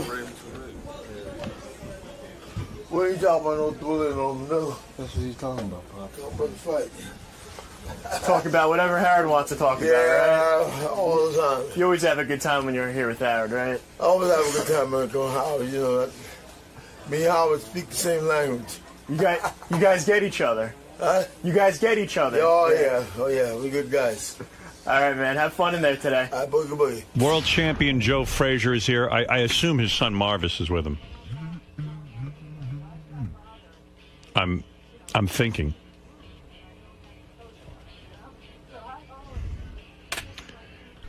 Joe is this man walking through the door this is the greatest boxer of all time. I don't care what anyone says. He's the guy left standing, not Ali or so-called Cassius Clay. This is the real champion, the world champion, the true champion, the true boxing champion of the world. And now, finally, there's proof. Hello, darling. Hello, lady. How are you? I'm just fine. How are you? Joe, that third fight, Thank you. Forget how we look. You look good. Okay. And your son looks good. The Lord been good to all of us. How are you, my friend? Oh, man, I'm doing fine since I see you. Let me tell you something. Yeah. You are a great man. History is now finally recognizing that you were the true champion of the people. You are the true black man. That's right. And you are the true Here you go, lover. separating the races Yep, again. that's right. That's what Muhammad Ali did to my man. And so you're going to perpetuate the problem. Muhammad Ali is a worse racist than a Ku Klux Klansman. Oh, you're ridiculous, because Muhammad Ali couldn't enslave people. He's what? A black Ku Klux Klan. He's a black Ku Klux Klan. Do you know? All I he don't know. could do was call names. In your new, I want to talk to you for a second. Good. In your new special, this HBO Did you documentary. make this special? Right. You must. Thriller in Manila. Okay. All right. First of all, I learned a few things. This Cassius Clay. Yeah. Oh, I wish he could beat you up. He can't. I could kick his ass. No. I'll fight him right now. All you need to mention my name. Don't worry about it. Cassius Clay went and spoke before the Ku Klux Klan Did them? and said that the people should be separated. Yeah. And I can't imagine psychologically what it did to you back in those days when Cassius Clay would sit there and hold up a gorilla and put it in your face and say you should be in a zoo in a cage. That's the worst racial thing you could say to any man. Any man. Let me ask you something, Joe. Well, let him answer, please. I act like one when the bell rings, you know what I'm saying? You kicked his ass. Let me ask you I want something, to bite him on his neck. Joe. You know what I mean? Joe. Robin, please. Did any other black person ever say something to you about the color of your skin? About me? Yeah. I didn't have no problem with that. Come on, tell the my grandmother truth. was ours. Tell the truth. Your grandmother was Irish. Okay, that's the truth. Hold My on, Joe. Let me grandmother take was it. ours. Let me take And you a through this. blonde, too. Let me take you through this. I am here to celebrate the new special that's coming out on HBO. I've seen it already, and Robin hasn't. So I'm going to say this. You like it? Do I like it? Yeah. It vindicates me. Yeah. I've been saying all along all these years, the true champion of those thank you. fights was Joe Frazier. One not champion Muhammad another, Ali. man. That's right. And this finally proves it. You Now- know what, Joe? Muhammad Ali never did this show. And it's right, because he can't. Yeah, you know but why? then Because Joe pummeled the shit out of him. He could have done this show at one No. Lady, he had like 3 or 4 movies out. Joe, I'm worried about you. I saw in the documentary you were living in your gym. Yeah. You're down on your luck money-wise. That's what it kind of says. And now No. now I heard you lost the gym. I don't. No, I haven't lost no gym. You got the gym? The gym is still there. I just want to sell it. I'm not losing it. Where are you living then? Here and there. Where? Here and there. Here and there. You made millions. He made millions. He's in a high rise. In a high rise? Yeah, he's doing So you're well. doing okay? Yeah, sure, I'm fine. You're fine. But the guys over the time, Howard, what they have done, I gave them a way of life. Yes. And you know what they done? They throw it back in my face and walk away. Yep. They went to Butch Lewis. They went to Don King. They went to Bob Am. They came to the Great Garden and left me holding the bag. Yes. So Marvis and Jacqueline, which is my kids, they're not in it anymore. Well, hey, let it go. You know what I mean? It's a whole lot of nice places that they can make out of. Let's say the Irishman team comes over. You know what I mean? That's a gym, a hotel, a ballroom, or a kitchen, all in the one is there. Marvis, Robin doesn't understand this. She doesn't live the life that we Oh, my have. God. Explain to Robin. I want you to explain to my audience what it was like for you as a young boy growing up, and Muhammad Ali is busy calling your father a gorilla and making racial remarks about him and saying he's an Uncle Tom. What was it like for you? Well, growing up, being Joe Frazier's son had that one or two sides. You know, everybody in that system would beat you up all the time because you were Joe. Because you were the Frazier's son. enemy. But he was the hero. Yeah, he was the hero. Well, a lot of people when I was younger would say that. Well, yeah, your dad's the Uncle Tom, and my dad not an Uncle Tom. Of course not. Uncle Tom, this man bowed before no man. Right. You know who the Uncle Tom was. Yeah. Light, bright. And almost white. Again, we're Right. doing it all over again. I see we've learned nothing. Let me We've tell learned you. nothing. What you mean we haven't learned nothing? We're learning plenty. Watch it, Robin. Muhammad Ali said, and I learned this all in the documentary, I hate Joe Frazier worse than the white man. Yeah, he's lighter than I am. Yeah. He's light, bright, almost and white. When he spoke at a Klan rally, and they said to him, don't worry, champ, we're not going to lynch you. Yeah. You know how many black men were lynched by the Ku Klux Klan, and Muhammad Ali's palling around with them? That's right. I don't think he was palling around. Sure he was. He went and spoke. Why? I don't think they had dinner together. He was just white as them. That's what he was. It's true. You're so right. You're so right. Now the truth comes out, doesn't it? Yes, After there you all go. these years. All on the table. All on the table. I knew I was right. Man, like the Lord's been good to me. Yeah, damn and right. The Lord's been good to all of us. You know what I mean? You look good. You worked the farms and the fields. Yes, I did. You know what it is to be a black man in America. I'm in the back of that mule 24/7. Yep. Yeah. You know who was with him? You know who knows mules? Oh. Did Muhammad Ali ever work a day in his life beside being boxer? No. Who worked? You. Me. You. Oh, yeah, this is ridiculous. Right in the field. Matter of fact, I used to drive the tractor Right. and load it all at the same time. You lost your toes working a lawnmower. That was a lawnmower. I said Robin ought to kiss you. That was a lawnmower, I said, a riding mower. you know what, Joe? I said to Robin before you came in, you ought to kiss that man's toes, and I remember you didn't have it. Yeah. Rob, when you want to go out? When you want to go out with What? Joe? When you want to go out with me? Oh, we're going out? If you want When are you in town? Huh? When are you in town? I'm in town now. I'm She's leaving town. Actually, I am going right out of town today after work. She looks good, doesn't she? She looks great. Yeah. She look good, you know what I mean? Doesn't she look good? That's a whole new hairdo, too. Different I wouldn't need the pillow. You wouldn't? Pillow? What about her breast? You wouldn't need it. You mean you'd put your head on those two pillows? No, I had to put the pillow over her head. Oh. You wouldn't even need the pillow. You're all right, Rob. Sometimes when you're not with a good-looking woman, sometimes you put a pillow over their head so you don't have to look at their face. There you go. And with Robin, no pillow. No pillow for She got a pretty face. Thank you. That's a compliment. You know what? Robin, you're a small piece of leather well put together. Oh, why, thank you. There you go. Marvin's a chip over there. He has a poem like Kurt Angle. You always knew how to charm the ladies. He's a minister, you know what I mean? That's why he's trying to throw some good stuff there. You know, you talk about pussy. Let's get serious. Take it I'm not easy. you, You're in the but listen. presence of a minister. All right, but listen. You know when you talk pussy? This I learned in this special of yours. Ali, or whatever his name is, Clay, he took the fight because the so-called Muslim was cheating on his wife. Pay for all the more women. He took his girlfriend to the Thrill in Manila. He was away from his wife. Wife showed up at the plane same time. His wife showed up. She almost beat the shit out of the woman he was with. Right. And here's a man, sir, proud black man. He's cheating on his black wife. Hey, walking with supposed to be the Bible man. Right, Bible man. There you go, Bible man. Bible man. And he got 3, 4 wives. Yeah. Ready to kill each other. Are you saying boxing has hypocrites in it? What you're saying is Ali went to Manila to get away from his wife so he could have an affair with his girlfriend. That's that was one too. Yeah. The fight was incidental. Yeah, the fight was all about. I hate to say a word like this in front of a minister, but pussy. I said. Am I right, Marv? I said at the hotel. He went in the kingdom with President Marcos.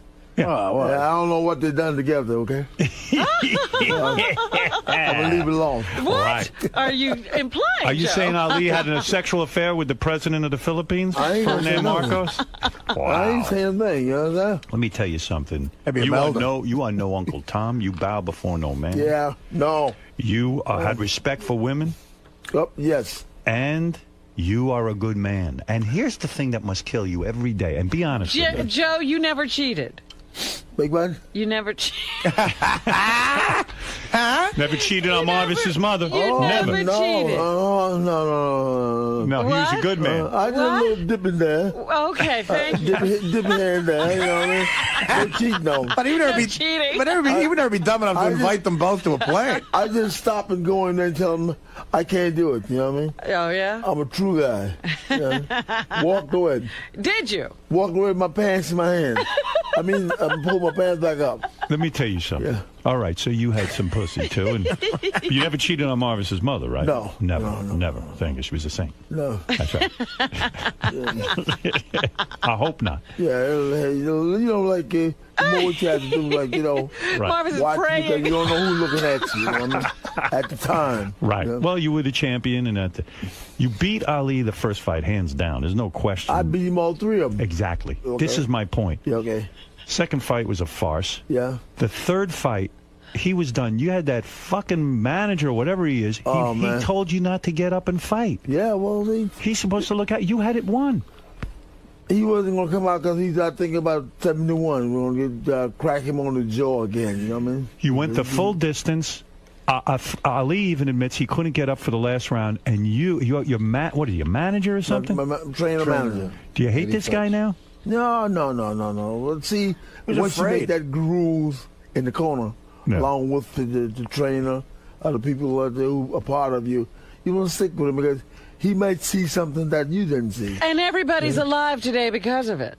Well, Everybody's alive today because of it. The two of you could have killed him. Everybody's alive. Alive. You're alive. That guy ain't alive. Barely. Oh, stop it. Ali's barely He's in alive. there somewhere. I know it. He's not, well, he may be alive, but he can't walk. There's a special coming out on HBO. It's called Thrill in Manila. It'll explain everything to you. You I must watch can't this. wait to watch this. Champ. Boy, you should hear some of those clips, Artie. The guy makes Muhammad Ali sound like the devil. He is the devil. Well, listen, he was the devil. What he did to his fellow black man here we go. is unbelievable. Here we go. John, like he was the If I only walk one. up to a black man and I say you look like a gorilla, I They would do be. it every day in the black community. No, Stop it. come on. I don't care. You don't do that on the world stage. They do. I would say this is about the first time that the film has really portrayed the side of Joe Frazier. John Dower did a fantastic job. He's a genius. On, just showing Joe Frazier's side of the story. No one else has ever, shown his side of the story. Everybody's heard the Muhammad Ali side of the story, but this film portrays Joe Frazier. You don't feel that it goes too far to one side? You haven't seen when are we it. gonna have You have to see it. Just the story. Doesn't it kill you that Muhammad Ali just got $50 million to sell his name and his merchandising? What are you going to do with it? Yeah, he's not going to be happy. Don't you deserve the same payday? Sure. Why not you? I could let's say you go out and have a good time, put some money away for the kids, some more money away for the kids, get married again. You want to get married again? I'm waiting on you, Rob. I have pictures of you hanging on my wall, not Muhammad Ali. He doesn't have any pictures. I got pictures of you fighting, Okay, all right. not Muhammad Ali. I'm the one with the pictures, and it's always both of you. I got a couple pictures of him falling down. on the wall. You know what I mean? In front of the gym. In part of the gym. What you used a brilliant strategy when you fought Ali. You took your fists and you pummeled his organs. Oh, you hit him in the stomach. You hit him in the ribs. I slow them kidneys down. Right. Yeah, the liver from function. Right. You know. He was like in the hospital for days. And you wonder why the man was trying to save his life by getting Joe upset. Don't get Joe upset. Howard, he wasn't going to come out for the 15 round because he was thinking about 71. Right. So they tell me, you got to go. No, Joe's not coming back out there. I said, hey, let me go out there. He said, no. It's unbelievable. I mean, you're unbelievable. You fought, and I don't know if people understand this. In the third fight, Joe had it wrapped up. He had won. Every judge said Joe Frazier He was is winning on the cards? He was winning on the cards. He's got this manager type. Who knows who he is? He says to Joe, don't go out. It's it. It's over. Why would the manager want to hurt Joe? I mean, He was being protective because Right. Joe was beaten up too a little bit. Yeah. A little bit. A little bit. His eye was closed I a little think they bit. both went to the hospital, right? They did. But guess who came out? But Eddie Hutch threw in the towel for Joe. And if he hadn't, Ali never... History would have been changed. Robin, you still married? I've never been married, Joe. I've been waiting for you. I told Joe you were married. I was trying to help you out. You see, the side of the story I always heard was that Joe's. I don't know. It's time let me look at you. You want what am I, a piece of meat? Yes. What would you do to her, Joe? If you could be alone with her, what would you do? A little small, man. I tell her stand up, you know what I mean? Would you work the body? Would you work the body first? You want me to stand up? Here I am. Well, would you work the body? I'll start from up top. You start up top. What would be your strategy with her? I'm a side scraper. You're a side scraper? Stop the kidneys from functioning. Is she too skinny for you now? A little small, boy. I can work with. You're a little too thin, honey. A little small. I got some remedy jaws, you know what I mean? Yeah. A little cocoa butter here, you know what I mean? Lord help me. So what you do to a woman? Rubbing down stuff, you know what I mean? You put cocoa butter on a woman? Yeah, to make it smooth, you know. On the vagina? I mean, I'm talking about the body now. Oh, the body, not the vagina. No. The vagina. These are arms, you know. I'm smooth. I'm smooth. Breasts? There you go. Wow. Yeah. Don't go no law. What about the butt? You would rub that down with cocoa butter? Well, I don't move around back too much. I ain't no back man. You were never into taking a woman's back door? Never? No. That's not your thing? No, they got many ways to use that. I'm with you. So you can't go back there. It's dirty back there, quite frankly. Yeah, you don't fool with that at all. Not with me. Did you ever accidentally enter a woman back there? Like you meant to go... Did you ever mean to go into the vagina and then suddenly you realize you're in the back door? No. I had an accident like that once. No, I'm a straight aimer. You're straight. You're a better man than I am. Well, you're the champ. You're the champ. I'm a straight guy. It seems like Joe's doing fine. Yeah, I tell you, boy. No, not back there. No good. All the women you've had, man, you could write a book just about that. I've been pretty clean. I have one, two, his mother.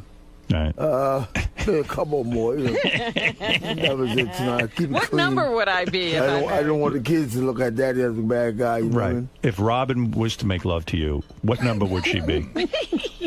What number would she be? If she, how many?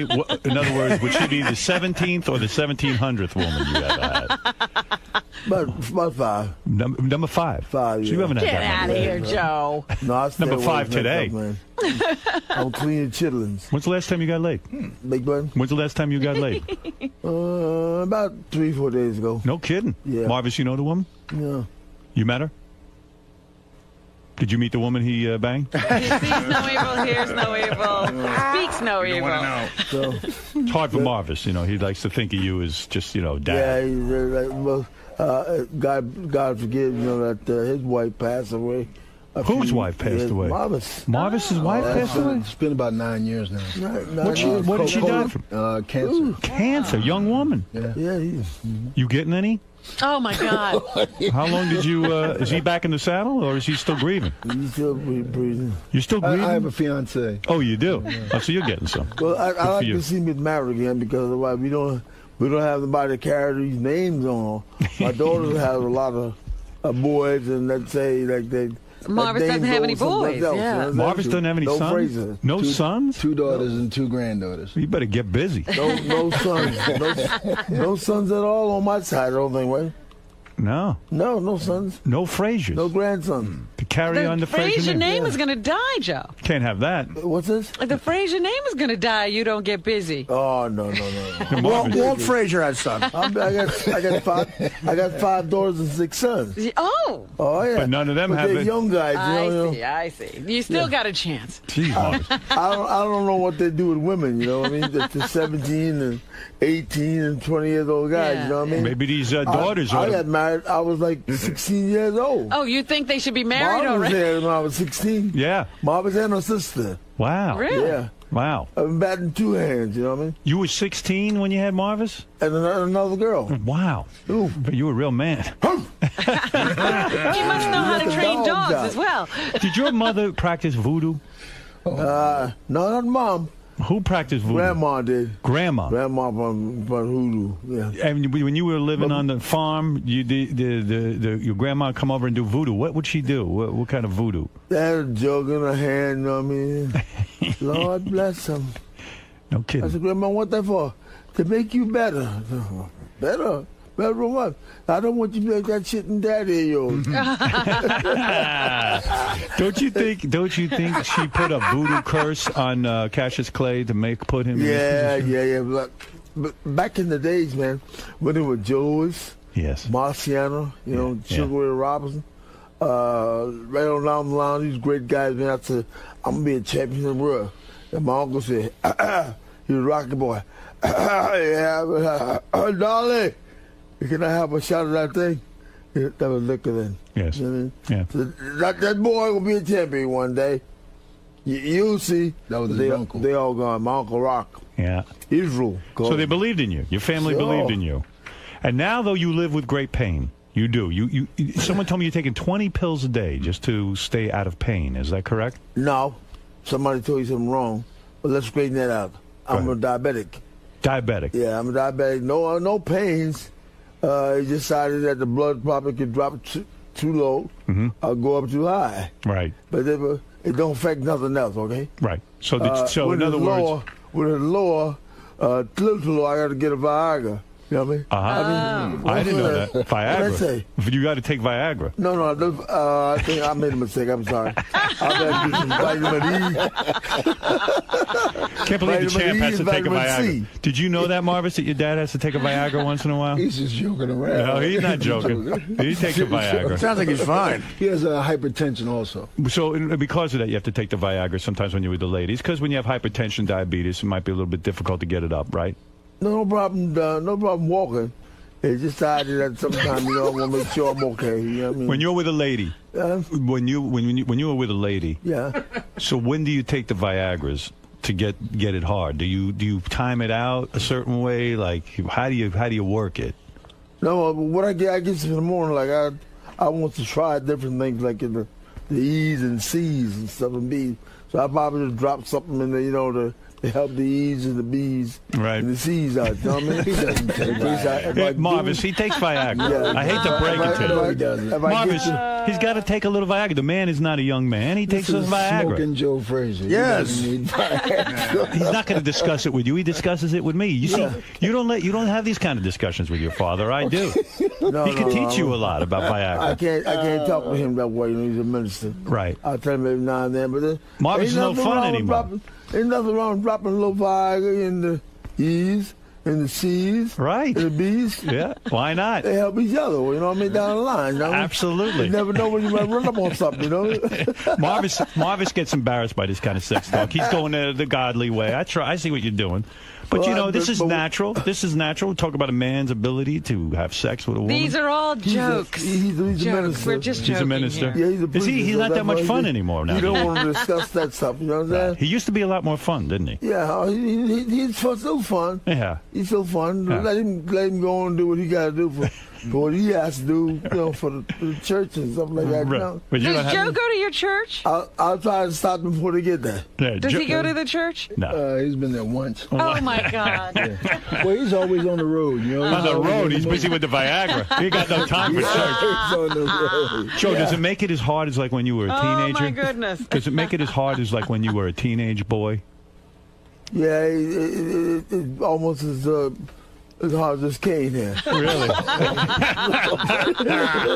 How long does it last? Yeah. When you take a Viagra, like, and then you're doing a girl, Yeah. does it after you finish, is it still hard or does it get soft? No, I'll be able to watch it off. Yeah? Yeah, don't ban on me. Yeah. I'll be able to watch it out, You're able to do it two or three times to the lady? I'll be looking for more. Wow. Yeah. No kidding. Yeah. So you can do it over and over and over. Over and over. Good Lord. I think with the E's and the C's and the V. The V. helps it out a little bit. Never mind the E and the C. You need the V. I'm not an athlete anymore, so therefore I can do these things now. You know what I mean? You got a young girlfriend? Well, how old is she? we'll talk about that later. Yeah? Yeah. How old are these girls you're with? Big button? How old are the girls you're with? Are they in their 20s? No, What are you, 30? 45. 45, that's the age you go with. 50. Yeah, so they still have needs. They still I ain't want it. going over my age, okay? And what do? They're like, oh, champ. Every minute with the champ, is that it? Don't call nobody's name because it might get in trouble. Right. You don't give anybody's name. No, they call nobody's name either. When you're with these women who are, let's say, some of them aren't that beautiful, and you say you put a pillow over their face, did you ever once smother a woman by accident and kill her? No. With the pillow? No? No, you gotta give them breathing room. Breathing room. See, Robin, if Joe ever put a pillow over your face, you'd get breathing room, so don't worry. He would know to let me breathe. You know how to Thank control you, the Joe. pillow. Yeah, but you don't need a pillow for her. Thank you for not smothering me, Joe. You still married? I'm not married. I've never been married. She's never been married. Oh, yeah? But she has boyfriends. Don't ask what's going on. She's got boyfriends. Oh, yeah. Yeah? Yeah, she loves it. I don't know what he's talking She loves it. How many boyfriends you have? I don't know what he's talking about. I think she's got one now, but I'm not sure. I don't know what he's She's talking got a about. young white guy, Joe. I don't know what. I don't know what he's talking. I don't know what he's talking about. 25-year-old white boy. Oh, yes, right. Sure. Nothing wrong with it. Sure. Yeah, Barely out of diapers, this one. I'm Man. with a kid in a diaper. No Viagra there. No. That's who I'm with. I'm with a kid in Marvis, a diaper. when you were a young man growing up, did your dad ever take you aside and teach you the pillow technique in case you ever with a girl? Did your dad ever teach it to you? You must have learned something from him, right? You know, what was I? Marvis had more of a quiet life, more than the other brothers of his own. You know what I mean? He's a great man. Yeah, he was a great guy. I like Marvis. He's a true preacher. You know what I mean? Yep. I asked him how he does it. You know what I mean? But therefore, he said, "Look, Dad. I gotta walk right." I said, "Well, ain't nothing wrong with walking right, but when them girls come to see you, you gotta do your job." Oh, my Right. God. You're a This good was your father. fatherly advice? You're a good father. That's right, man. You sat your son down and you said, when the girls come, you got to do your job. Good job, man. That's what it is. I mean, Yeah. they ain't coming around you to shake your hand because you got a couple dollars. Right. They want to get beat up. I didn't say eat up now. I said beat up. Right. You told him you taught your son early on, you got to satisfy these women. That's right. Did you encourage him to perform oral sex on these women?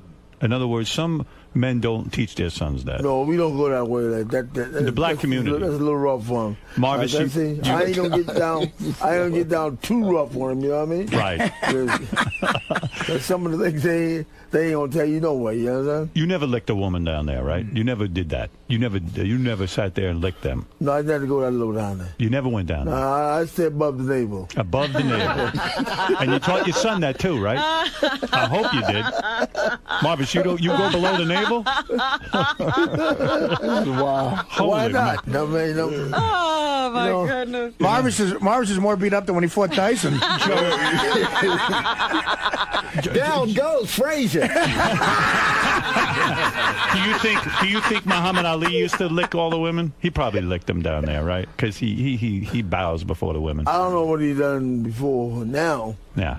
At a clan meeting, he probably did it. I'm sorry. Now, who knows what he got did? to do something now. You know Now, what I yeah, mean? he probably can't get it up, so he probably has to lick them forever, for hours. Do you think that his wife or someone has to like he just has to lick her for hours because he can't get it up? Because of what you did to him? I'm not sure what that's all about. You know what I mean? But you're still giving it to I him. respect him and the wife on those parts. I don't really know what they're That's going fair. to do. You know what I mean? Yeah. Whatever he do to make us stay, let him keep on doing it. Right. You know what I mean? Better luck to him. I don't think Viagra's helping him. I do what I got to do, okay? Right.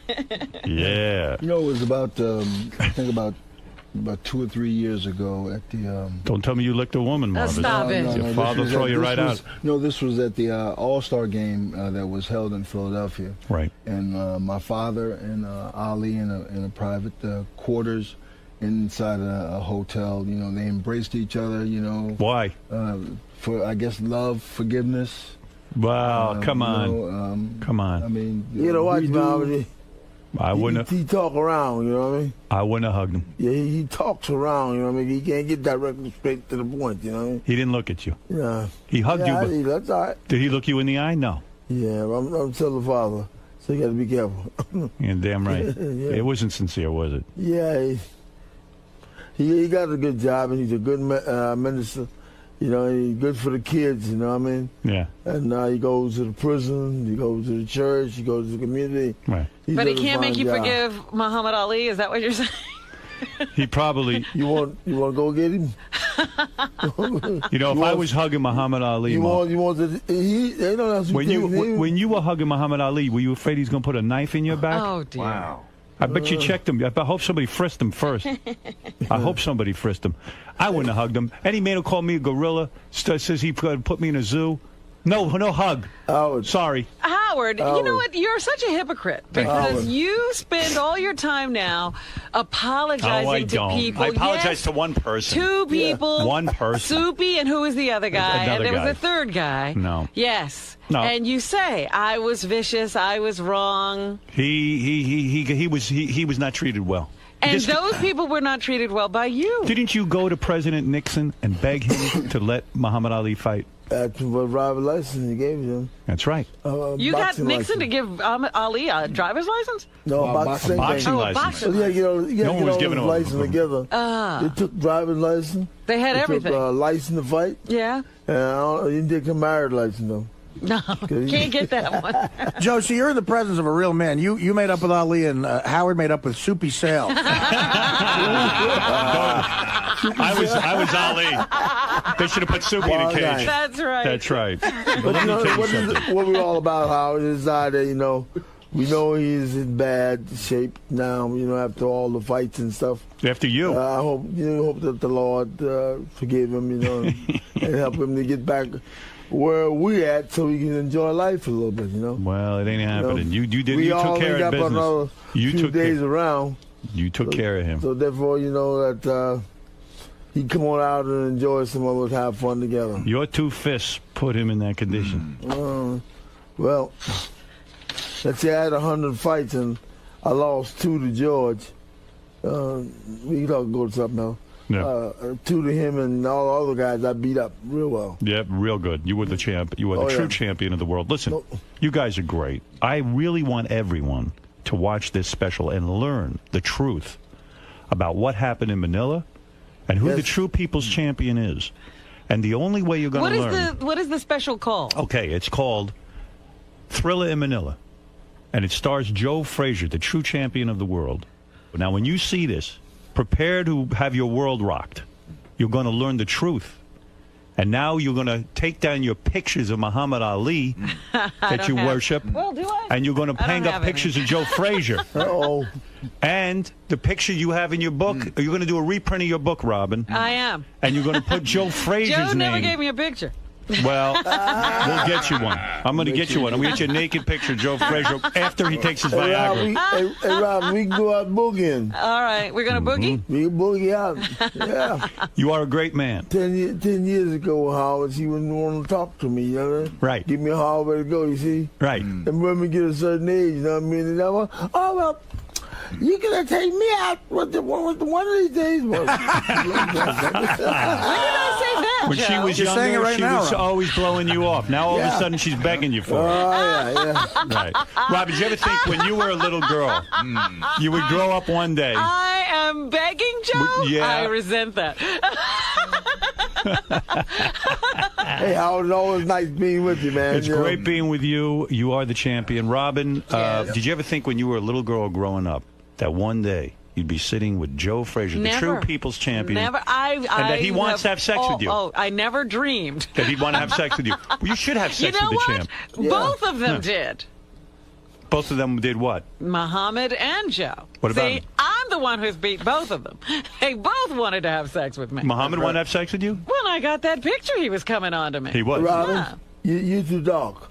Oh, no. You're too dark for the He champ. might not have married me. He might not have married me. Cassius but he Clay, wanted me. Cassius Clay won't do you. You're too much of a black woman. Robin, remember the first one you had looked like you? They stayed together one day. Are you saying, wanted Joe, one night. each one of Muhammad Ali's wives got lighter and whiter as he went along? Light, bright, damn near white. Right. So the point is, you were always with black women. Dark-skinned black women. Dark. All I my love ladies this. was dark. All your ladies. Everybody, Muhammad was wrong for drawing these lines between himself and other blacks, but we're fine. I love how Muhammad Ali is calling this great man an Uncle Tom. Meanwhile, he's out banging these white chicks. He was banging black. This man was banging dark-skinned black women. He loved the black race. Oh, yeah. Oh, yeah. I might change as time go by, though. You know what I mean? His wife now is almost a ghost. You're going white on me now? Yeah. light, bright, damn near white. That's right, Marvis. Your new stepmom is going to be white. You're going to have a white woman bossing you around. That's all right. That's all right. You don't care. Call me Mom. That's all right. As long as Pop's happy, right? Yeah. I got one lady in the movie, you know, that I've been with me like 40 years or more. You know, Yeah. she does a fine job. Yeah. Who is that? Your traveling companion. Well, traveling companion. Let's say my secretary. Were you having a sexual thing with her? Let's say my clothes lady. Yeah, she does a fine job. But did you guys have sex together? No. We always knock on the door when we come in. You know what? When you see this TV show, there is a white woman who seems to travel With Joe? with Joe quite a bit. She's been in like 40 years with me. Yeah. I got the feeling do that she's. everything that I need to be done. I got a feeling she's like a wife to you, like a lover. That's the way it seems like sometimes. Yeah. Like a Marvis, what wife, do you know what about I this? mean? Yeah, What do you think about this? You keeping your lips sealed? She drives the car. Yeah. She makes the bed. She cooks the food. You She's love a her, wife. don't you? You love her. Huh? You love her. I love her. Yes. You do. Yes, I love her. Wow. Because she go where you want to go. You don't have to drill a hammer in her head. Tell her you can't go today. You know? She listens. Where do you get a broad like that? She's like, can I go? No, you can't go. I'm going to Howard. Be that come back. No problem. Wow. She listens to you. You found a woman who listens. Make sure that I'm clean. Right. Sharp as a tack. Right. You know what I mean? No problem. Good woman. Good woman. You're not kidding. What is it, Gary? Champ's got to go. All right, listen, Champ. We love when you're here. Always fun, Joe. Come see us again, Marvis. Pleasure Always, having you, of Robin. course. Marvis, bless you. Always nice to see you, man. Do me a favor. Next time you're here, you bring a pillow with you. You teach us that technique. How to put the pillow over the woman's face. Okay. You can use Just give her Benji. enough air to breathe. That's all. You'll practice on Benji. You'll show us how to do it, all We're right? not breathing here. But when she starts to lose consciousness, pick up the pillow. Okay. Well, Benji might need two pillows. Don't try that at home. The great champ, Joe Frazier, and his son Marvis. I love you, even though you're so mean to me. You did a fine job. Joe, hey, Joe, champ, can you watch your foot a second? You're right tangled up in here, and I don't want to see these. Thanks. Mr. Frazier, how was it? Oh, man, that was good. It's always nice being in Howard. You know what I You mean? always have a good time, right? Yeah, we talk the same kind of language. There's a lot of sex talk in there. Oh, yeah, he go from A to Z. I can handle it, though, you know what I mean? Yeah. Is it a little awkward with your son there talking about sex and Viagra? Good luck. About what? Is it awkward talking about sex with your son sitting right next to you? No, he's a grown man. It's all good, right? He's almost old as I am. So, we didn't get filthy. Not that bad. Not that bad. Just like some stuff was saying that it really happened to the men's and fathers, so and sons. So we can talk that way. Boom.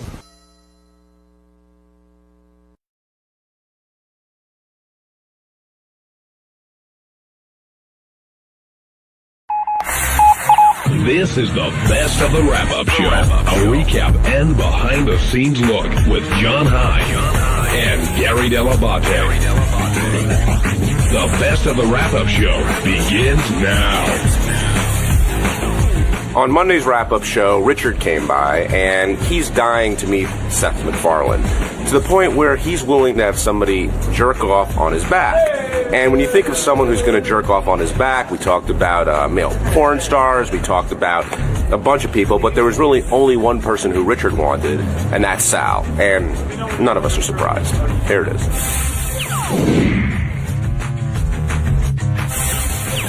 So there's a group of guys here that are huge Seth MacFarlane fans.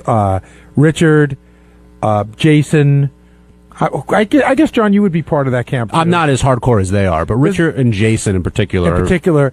And we've been pitched Seth, a gazillion times, and I just never watched the show.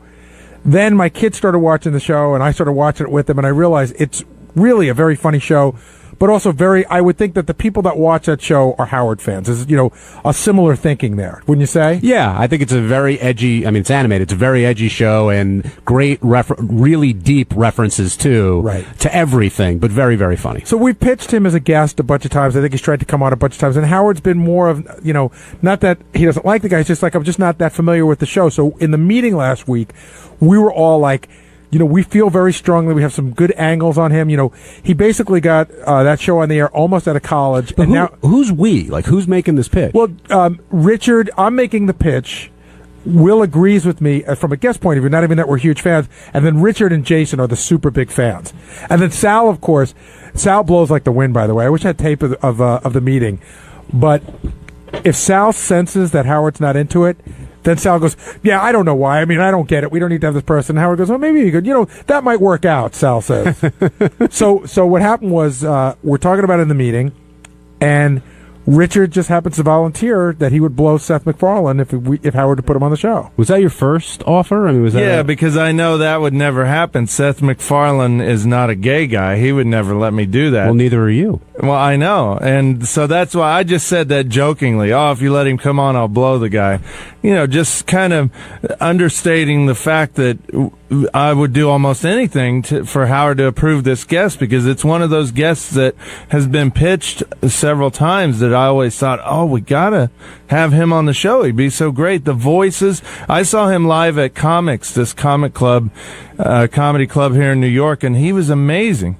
His Hulu commercials, which have been running a lot. Have you seen it, John? Yeah. Where he does all the voices, I thought also was interesting. But, at the end of the day, we pitched Howard enough information where he was on the fence about him as a guest.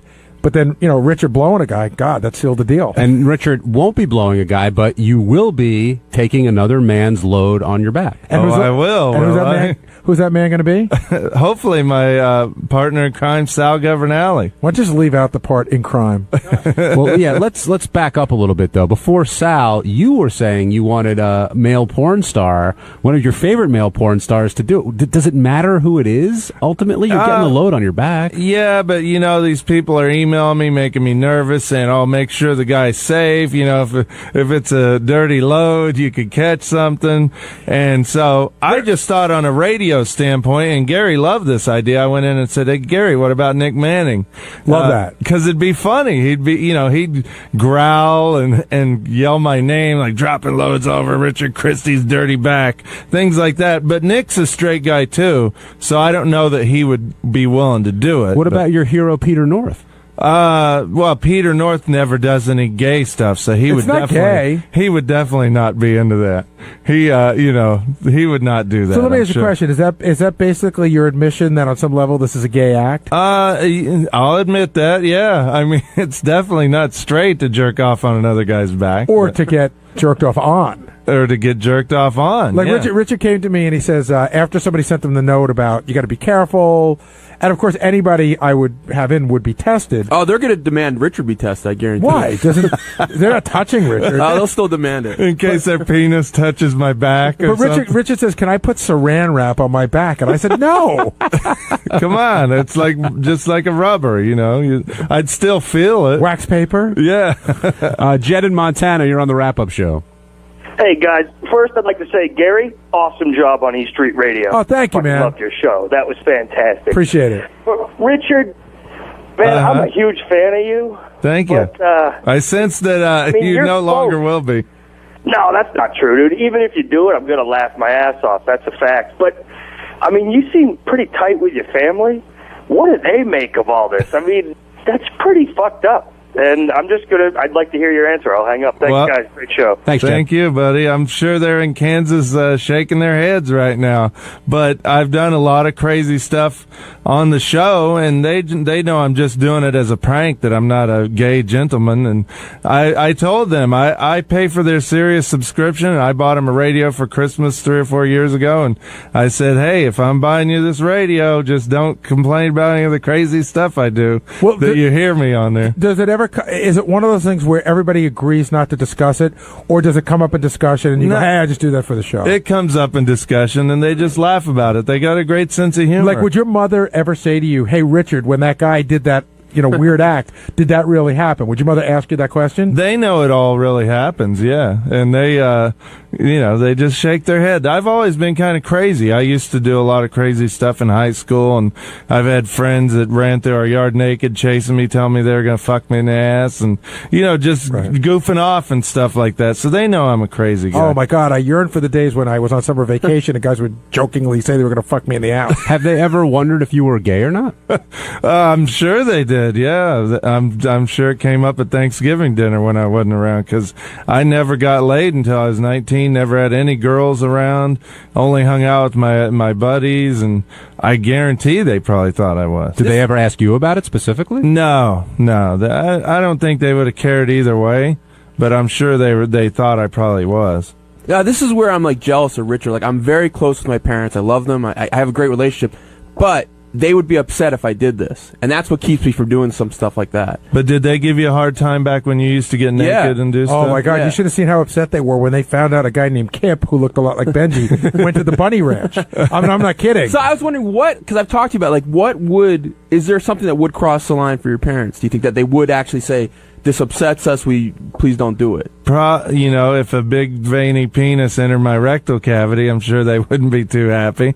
If I went all the way and had gay sex, which I would never do. See, this is where I sometimes wonder if you are gay, because you have to add all these adjectives. Like if you said, if a penis ever entered my not house, a regular penis, that would be gay, but you're like a big veiny penis. That's the line for enters my rectal cavity. You have a whole thing going on. Well, it's called, theater of the mind. I'm trying to make the radio audience out there, get a little more entertainment by throwing these adjectives in. So if you were going to go that far, if you're going to actually have anal sex, they would say, Richard, we don't want you to do this, or they'd say, hey, maybe you should think about this. My dad would probably call and say, well, we talked to your sister, and she knew a guy who had anal sex, and he said it ripped him up a little bit, so you might want to be careful. Yeah. So I don't know. Yeah, I don't know. They got a real good sense of humor, and I'm a real lucky guy that my parents are very understanding. Now, when Sal came up, you said you would prefer that Sal did it.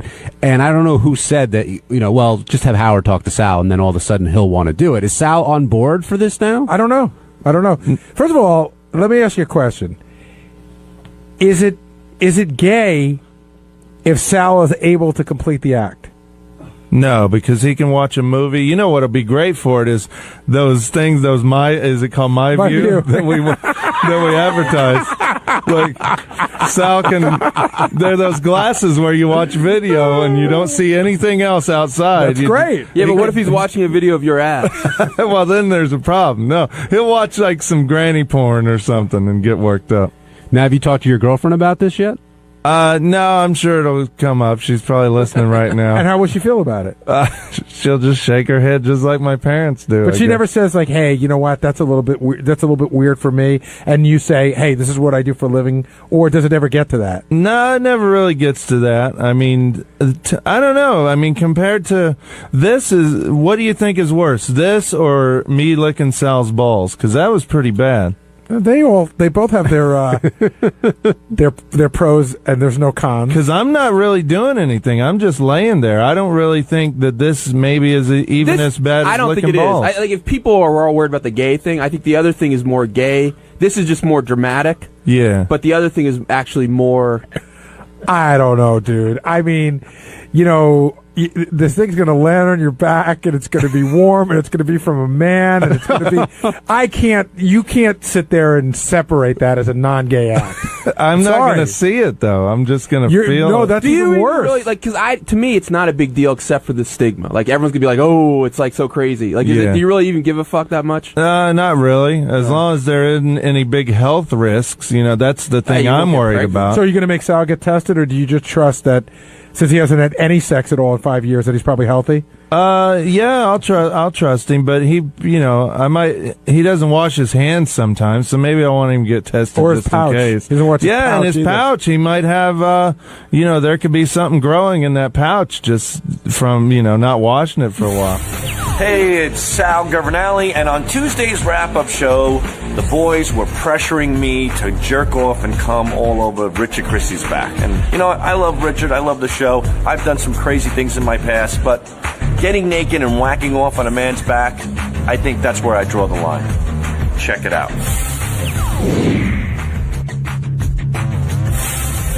The thought of me standing over another man, wanking my penis, and ejaculating semen all over his back, that is where I'm sorry, I draw the line. Everybody draws the line someplace. But what if that had come up the point is, like, has Sal changed, or is this... No, I don't think I've changed. If this had come up 3 years ago... Wait, Sal. If this had come up 3 years ago, I think you would have, too. I think it's not that you don't like Howard, but it's like that expression, familiarity breeds contempt. I agree. Not that you dislike, not that you really have contempt, but you're established, you work here. You're not like Howard. You don't feel as willing. You don't feel the need to please Howard as much as you did when we got here. But I have to say that is completely unfair. No, I have sleepless nights over the show. I break my ass for the show, and I'd be willing to do stuff, but there is an area where you have to draw the line. There are certain things that you just don't want to do, and this is something that I don't want to do. I want to move past this. I do remember, though, when we first came to Sirius, there was a couple weeks we were all planning and getting ideas together for Sirius, and they were some of the craziest freaking ideas I've ever seen. Like what? One was every guy on the show was going to jerk off and see who could shoot the furthest. Oh, we were going to weigh it too, and we were going to weigh our loads. And I actually don't think weighing a load is that crazy. No, I don't think that's. I think it's funny. Yeah. Well, I mean, I'll have to go back and look, but I just remember there's some stuff we were shaking our head. You were going to fuck some guy's skull or something? I was going to skull fuck a guy in the eye. Sal, do you? Oh, right. Right. That's not gay. Is that bigger deal than this? I think it is. No, that's not a big deal because I was just going to stick my penis in his eye socket. Right, I wasn't So going to you'd still do that? I don't know, Benji.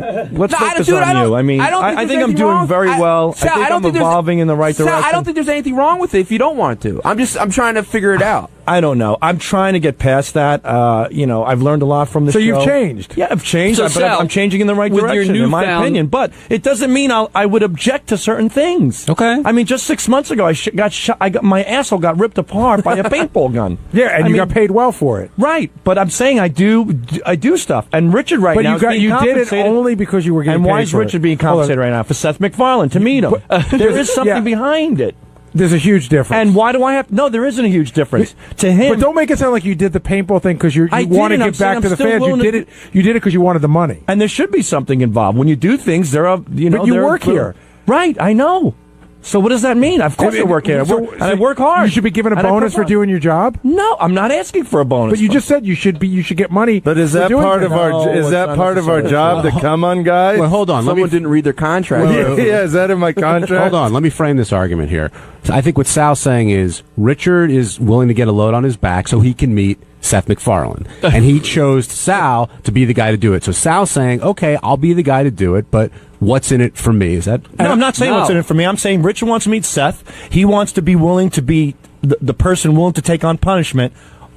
This has nothing to do with me. He's being compensated with Seth MacFarlane. Have you never dragged Richard into one of your dumb sort of gay Sure stunts I have. because you wanted to do it and he didn't? I guess so. In certain cases, I'm sure we do all our things together. I understand he wants me involved in this, but this is something where it's over and above Richard. It's over and above the show. It's about my children. It's about me jerking off on a man. It's a lot more to it. It's pornography. It's blatant pornography. Richard, I'm jacking off onto a man. It's like giving somebody a facial. Richard, but sticking your dick in a man's skull eye socket is not pornography. Maybe it is. Maybe it isn't. Sure. Yeah. I think it's the erection. Listen, that makes it by the way, I would have a strong leg to stand on. I'll give you that much. You don't see this as a compliment that Richard would want you of all people? Yes, I do see it as a compliment, and. I'm at a crossroads because I love the guy. But I really am. It's like Sophie's Choice. Yeah, I mean, what hurts me the most is that I want to do something that, I guess, I don't know how to even put this to make this guy happy. But Richard, is there anything you wouldn't do for Sal? Like if Sal proposed, because I'm thinking you would do anything. Yeah, if the roles were reversed, or would you do it afterwards? Okay, say if Kiss were to come on the show, and Sal was going to take a load, would you be the guy to give Sal the load? Oh, yeah, I would probably go through with it. I guess. I mean, I've walked on the air with a boner before and stuff, so that doesn't really. Well, what about just me. at the end of this? Would you, if Sal wants something for what he's doing, would you give him the load? Give him a load back on his back? Yeah. Well, what does he want? I don't know. I don't know. But it's hard to say unless we're in that situation. But I do a lot for Sal. I'm not going to bang him or anything, but I'd help him out if he wanted Kiss on the show or something. Sal, do you regret? I'd help out John if John wants Rush on the show. I would jerk off all over his back. But you want that too, so that doesn't count. Yeah, Richard. No, I just want to see John laying on the ground with me jerking off on top. Hey, Will, now that we're going down this whole road, do you regret that because this really all stems from you? You were the guy that stem from you. You were the guy that brought it up as the idea when we were going to give away the Panasonic TV. You brought this up. That was like a $50,000 TV, wasn't it? No, I got you, but I'm you just were saying. So looking forward to this. I honestly, I know it's gay, but I don't have a huge issue with if a dude blew his load on my arm or something like that. It's not my mouth, so what do I give a shit? Do you guys feel High Pitch Mike was a little bit fraudulent in that whole deal? Yeah. Yes. In what respect? Because it's not that big a deal if you're gay to have a man's penis on your face. Well, that wasn't a man and that wasn't a penis. Or whatever it was. Will, what'd you want to ask Sal? So what I wanted to say was, do you regret doing all the gay things you've done on the show? Now that you have this newfound maturity and you're so worried about your kids. Newfound maturity. You think your kids are going to be any less offended that you were kissing his taint than you were taking? Yeah, have you ever seen a picture of Captain Ballsack? Do you think your kids are going to think it's really... Sack, not Ballsack. Do you think it's going to be really cool when your kids see a picture of you in a leotard with your fucking balls? But he had a mask on. They won't recognize him. Or Gene Simmons painted on your cock. Let the man respond. Go ahead, Sal. Thanks for reminding me. That really was. Those are proud moments in my life, I have to say. So I'm proud of everything I've done on the show. So you have the show. You have no problem your kids stumbling upon a picture of you with your... Of course I have a problem with it. That's the risk you take. But you know what? If I can minimize that risk from this point forward, like blowing a load on a man's back, I think I could take it's a good idea to take a pass on that one maybe. But you see what I was getting at this morning when I was breaking your balls about how you have ridden a lot of people that they're not team players. And in meetings, you're the first one that whenever we do a contest, you go, they have to be punished. If they lose, sure, they have to face but that's always been a great basis of the show is that, the reward and the punishment.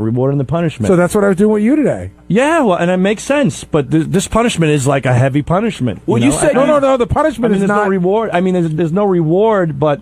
It's just something going to be a funny bit. That's a reward. It's like Scott the engineer. He wanted to get fucked up the ass by Lexington Steel.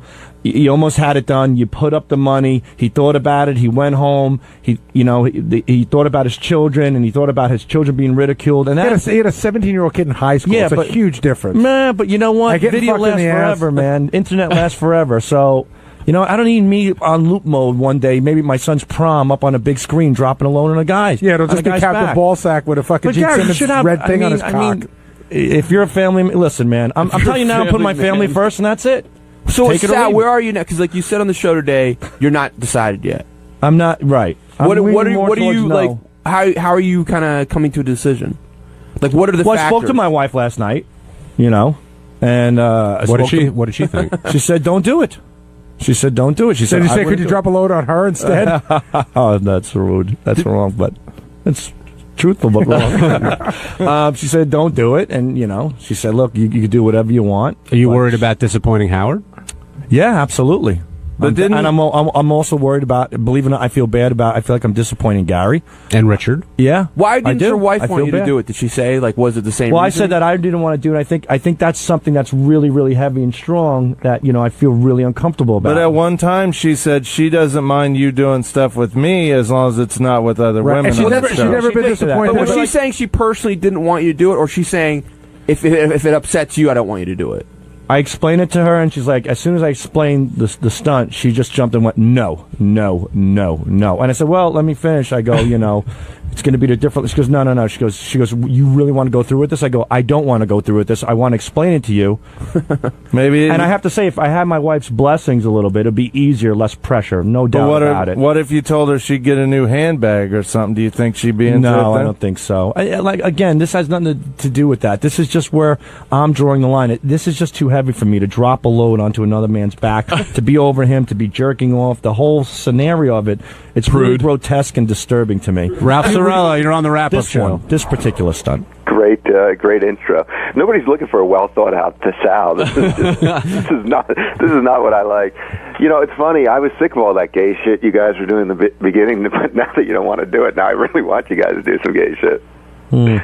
I mean that's the funny thing about it, I guess, is that we don't. This is not something I liked. This was Howard's idea. It was actually Will's idea. Now it's funny though. Crazy. When you're too anxious to do it, it's not funny. Do you think Gary's right in saying that Sal is not a team player if he doesn't go through with this? Absolutely. It's not, especially when Sal screams and yells when, like, Lisa G won't show her snatch or won't do this or that. She's not a team player, So I said Lisa G wouldn't play. Those words come back to haunt you. Hold on. You're comparing a fucking chick playing a violin to a father of three blowing a load on a man's back. No, that's one of the things. Okay, give me another one. Give me another. What, you said JD backs out of shit all the time. I don't say a peep. Richard's backed out of shit. I don't say a peep. You've all backed out of stuff. It happens. You're asking me to drop a load on a man's back. It's a fucking big fucking request, man. It's something I don't want to do. Okay, you haven't done Jesus that Christ! before. And you know what? I've done. And you know what, Ralph? Before you open your fucking queer mouth, come in here, get your ball shocked, get your asshole fucking hit with a paintball gun, get everything that I've done, and then let's see who wants to drop a load on a man's back. I've committed myself. I've done everything, and I'm proud of it. But this is something that's a little too strong for me. Is that possible? Can it be possible that a guy could say, hey, wait, this is where I draw the line? Or no, why don't you just pick me up, throw me off the fucking building, Gary? Go ahead. Make it, it'll be hilarious. It'll be wonderful. And then when I get to the bottom, you can all drop loads on me. Drop them in my open fucking wounds. Go ahead. I'm drawing the line at one point. It doesn't mean I'm not a team player. Here's the point I'm making, Sal. But you're comparing a guy dropping a load, a father of three, to a fucking chick who hasn't got laid in 10 years playing a goddamn violin. What are you kidding me? That's like comparing dog shit to roses. Get lost. Hey, it's Gary Delabate, Baba Booey. On Wednesday's wrap-up show, we had a discussion about who might be the right guy for Lisa G. We couldn't really figure it out. Ronnie came in, and we had a discussion that Ronnie, is secretly attracted to her, and that he might want to, break her down like she was a horse or something. But big discussion on who should be going out with Lisa G. Here's how it went.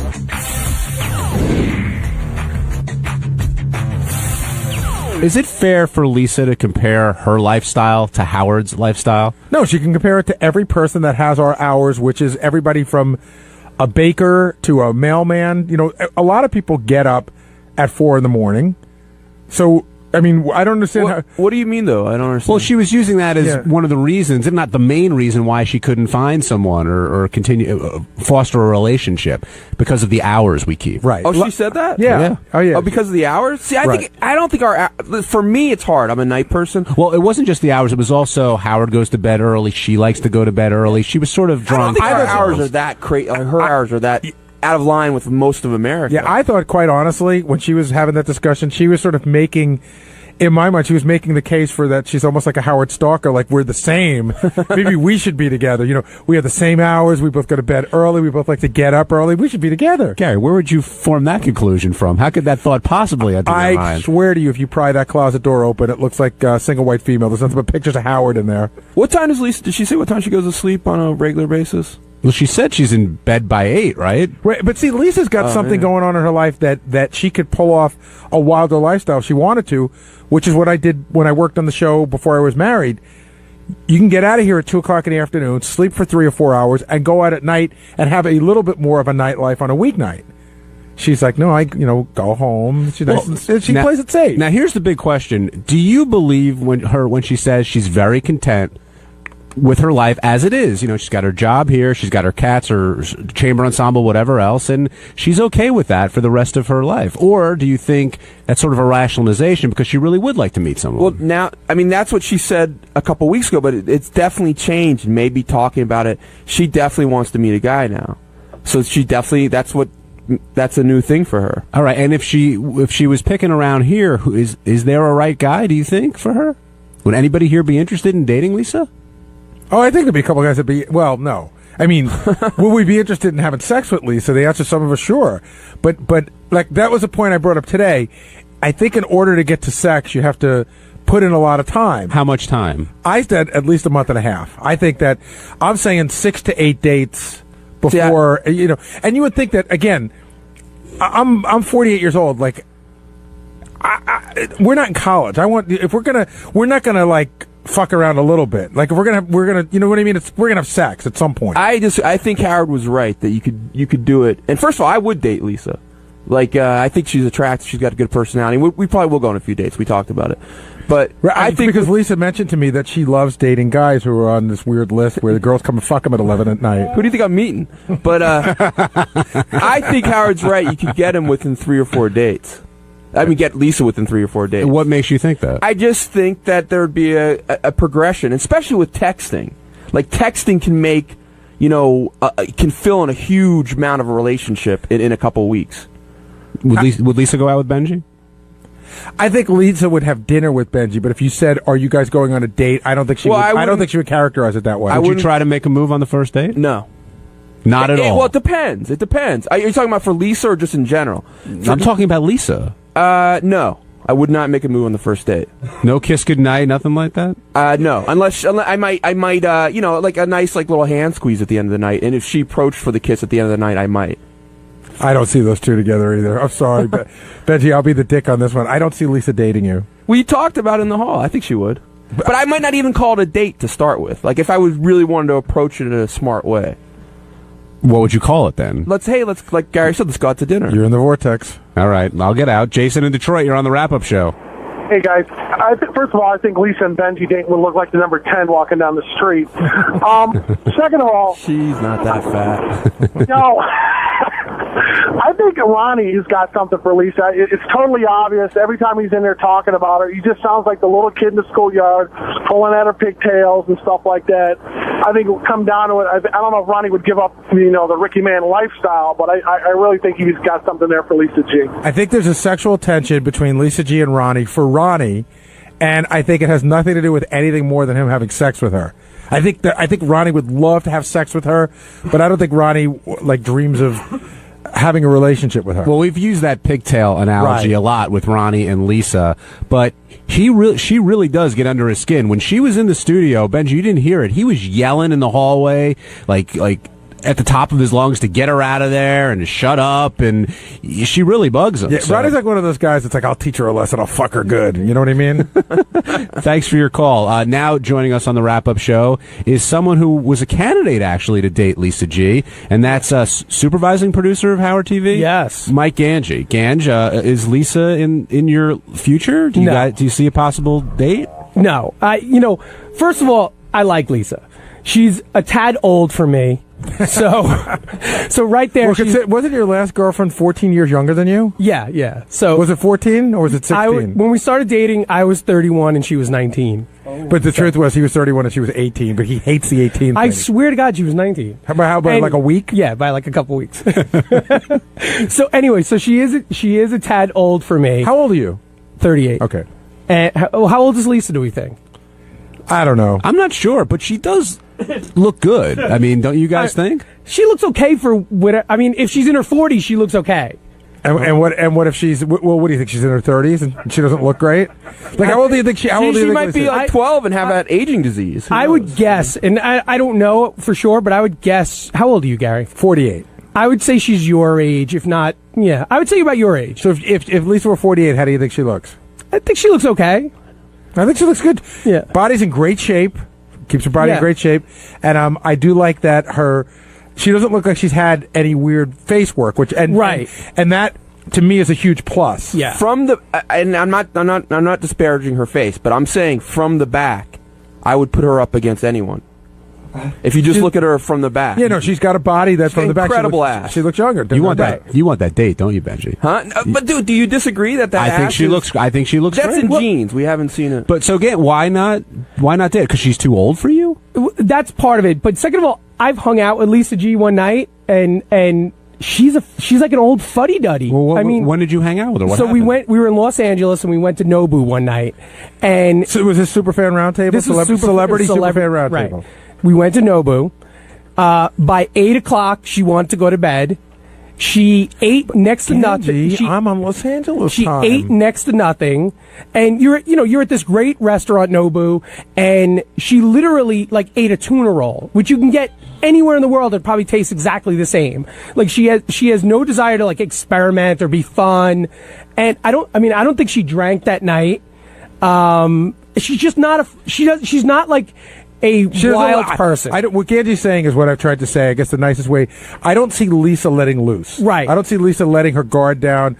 I don't see her saying, what the fuck? Let's get drunk. Not let's get drunk and have sex. Let's just get drunk and dance and have fun. Well, but when Howard brought up Ganji, I don't know if you heard it. She said, "Ganji, I think of Ganji as I would go out with him as a friend." Yeah, well, which is the rap that you always get. The F word. Yeah. Well, you know what? I'm actually glad that Lisa thinks of me as a friend. I don't want her thinking of me as anything else. Is she too old to be a friend?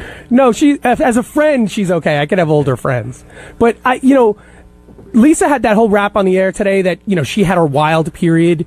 I would bet $500 that Lisa had no wild period. Ever? Ever. What makes you so sure? Look at her. I mean, really.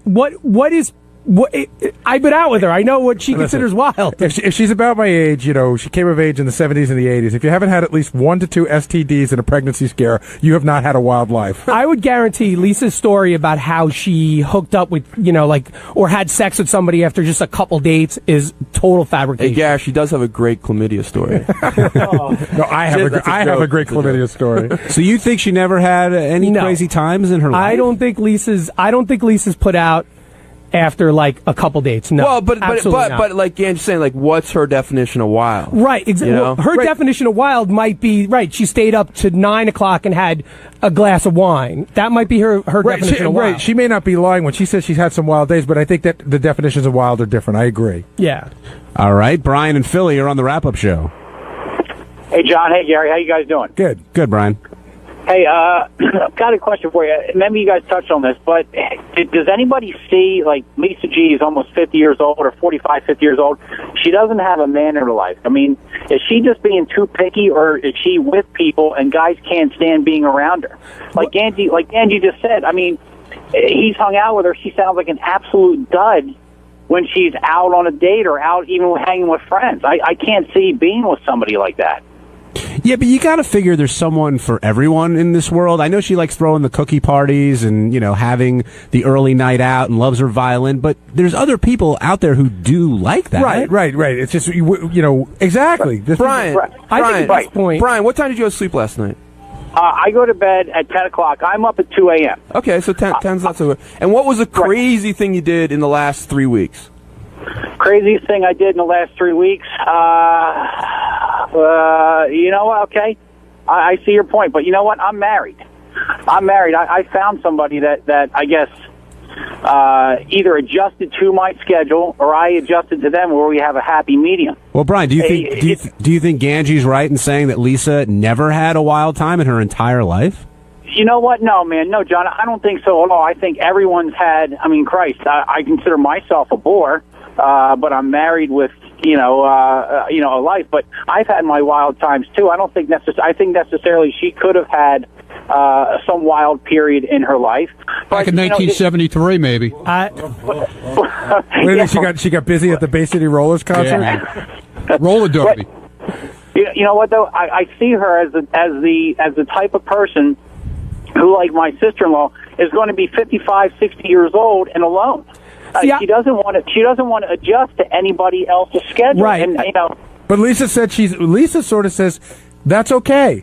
She said I've gotten to the point where if I'm going to be alone, that's fine. I'm not going to sit here and pine away for a man. If it comes along, it's fine. But I've got a life. She's got her violin and her job here, and she goes out and does what she likes. And she's saying, "Don't feel sorry for me. I'm plenty happy."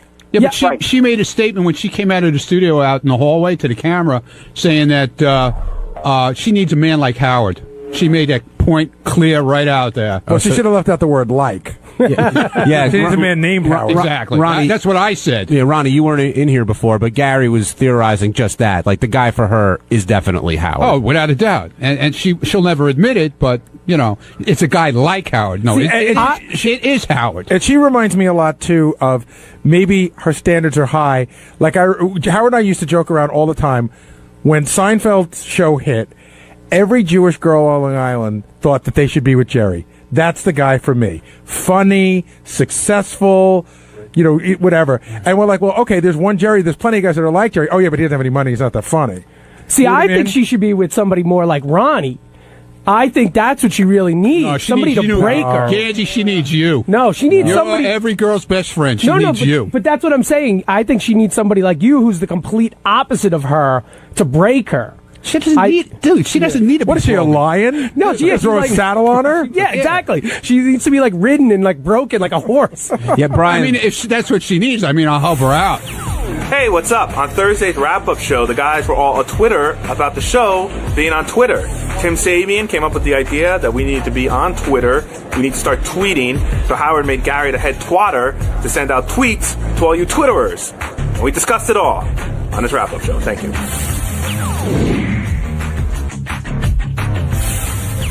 Let's talk about Twitter, all right? All of a sudden, the show is on Twitter. Tim decides that we need to be on Twitter. What happened there, Gary? Here's what I know, and the Jason can fill in the blanks. I know that there was a discussion. I think this is more generating from Tim, but I'm not positive. But Tim had a meeting with Howard and Howard's agent about Twitter, okay? I had lunch yesterday. I had lunch with a publicist. I went out to lunch, and when I came back from my lunch, Tim was like walking down the hallway and goes, "We're going to start twittering tomorrow. We're going to Twitter." I'm like, whoa. And he goes, "We had a meeting about it." I go, "Well, I wasn't in that meeting." So I said, I have to talk to Howard. I have to find out what the tone of the Twitters are going to be, how he sees it being incorporated into the show, the whole thing.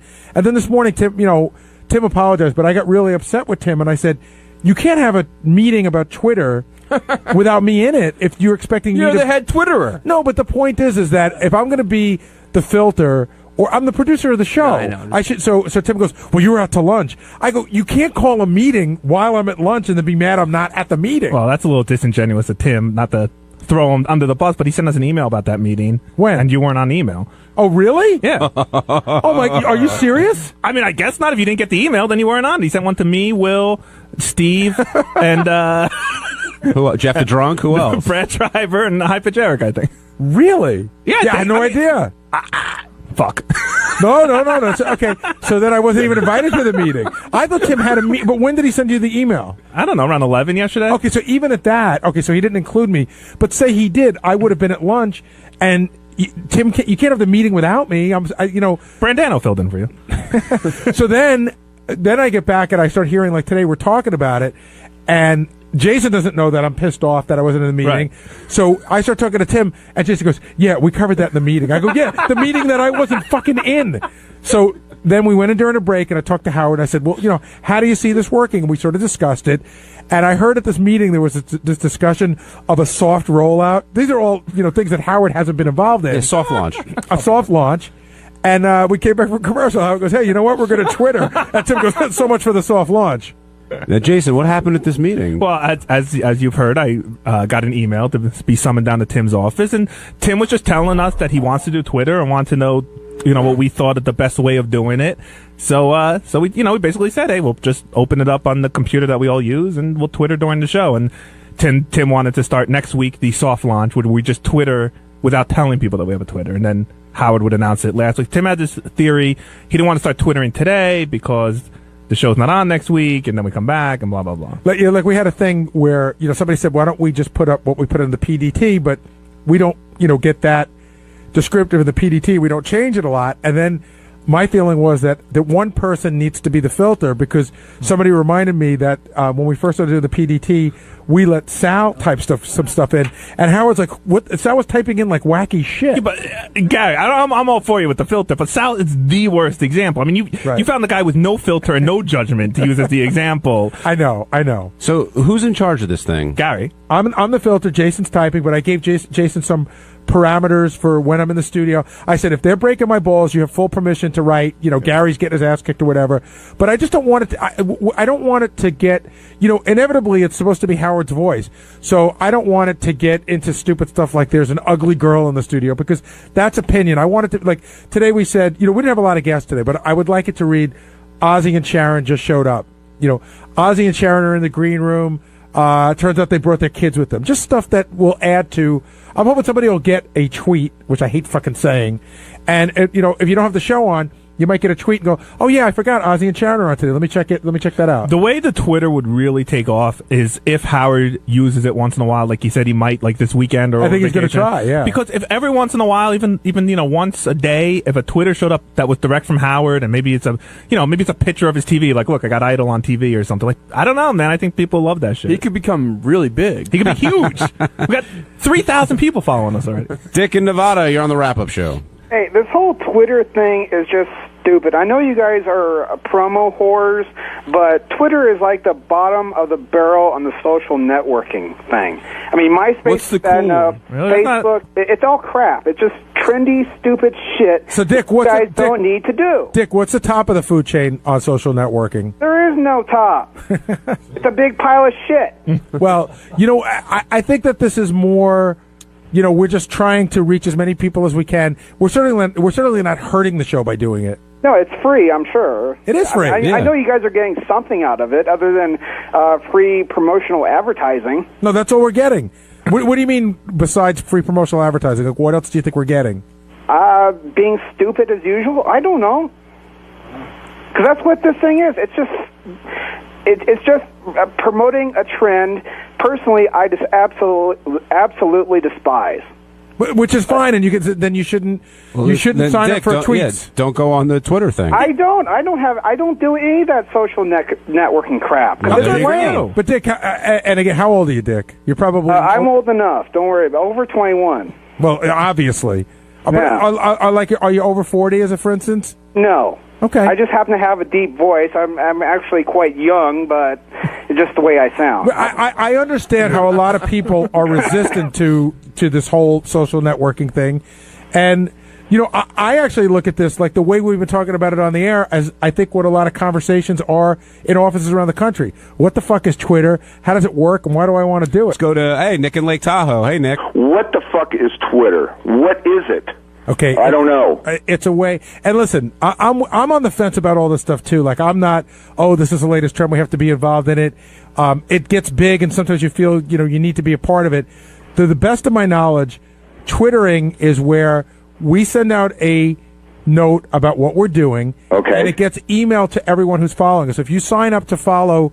It's Stern Show, right, Jason? Okay. Stern Show, yep. Twitter.com/Stern Show. Right. So a lot of celebrities are doing it. Basically what they're doing is giving you some insight into their day. So like P. Diddy says, I'm getting in my limo now. Now, if you give a fuck if P. Diddy's getting in the limo, then sign up. If you don't care, then don't bother. For us, we're trying to give you a little bit of behind the scenes of what's going on at the show. Let's go to Wes in Nebraska. Wes, you're on the wrap-up show. Hey, guys. I understand you want to be current and all, but most people don't even understand what it is, and they don't care because they have real lives. All right, so then they don't have to go visit the Twitter page. Right. In other words, we talked about it today about as much as we're going to talk about, so it shouldn't come up all that much, and let's move along. But I think people are getting it wrong. It's not to be cool. We didn't say, like, hey, we'll be cool. It's just, it's the same way, like, In Demand sometimes advertises. Yeah, it's just another way to get the word out about our show. Now, Jason, did that video ever get up there? Yes, at about 10:30, 10:45 this morning, the video reached Twitter. Thank you. Not my fault. Okay. Well, why are you staring at me? No, I know a lot of people think I run the website, but I don't. We sent the video to the website guys, and it took them a while to get it up, I guess. But it's up. But it's up. It's Bianca on a bench. So you see, if you guys were on Twitter, you would know, and you can click on the link and see Bianca on a bench. I have one critique of Gary. You're the Twitterer. Yes. The head twat. That's what he was called. I have nothing against gay people. I don't know how else to say this. Like, I think all the exclamation points comes across very gay. Well, I have not. You're gonna have to throw that one at Jason. Yeah, I threw the. I have not given him any punctuation direction. It looked. I just thought it just looked very plain without any punctuation, and a period looked boring. So I threw a. So exclamation points are gay. I think they can be. I do it sometimes too. I don't know. I don't know if gay is the right adjective. Yeah, fruity. It's like next to it's like the smiley face, which I use to when I'm IMing with when you chicks. use a smiley. I do with chicks. I agree with Benji. No exclamation points. Okay, fine, but dude, I mean, a smiley face is not an exclamation point. Is an actual grammatical fucking I don't know, whatever you call that. But a smiley face is just retarded. It's exclamation point is a gateway. All right, I'm not going to let this argument go on. I'm not.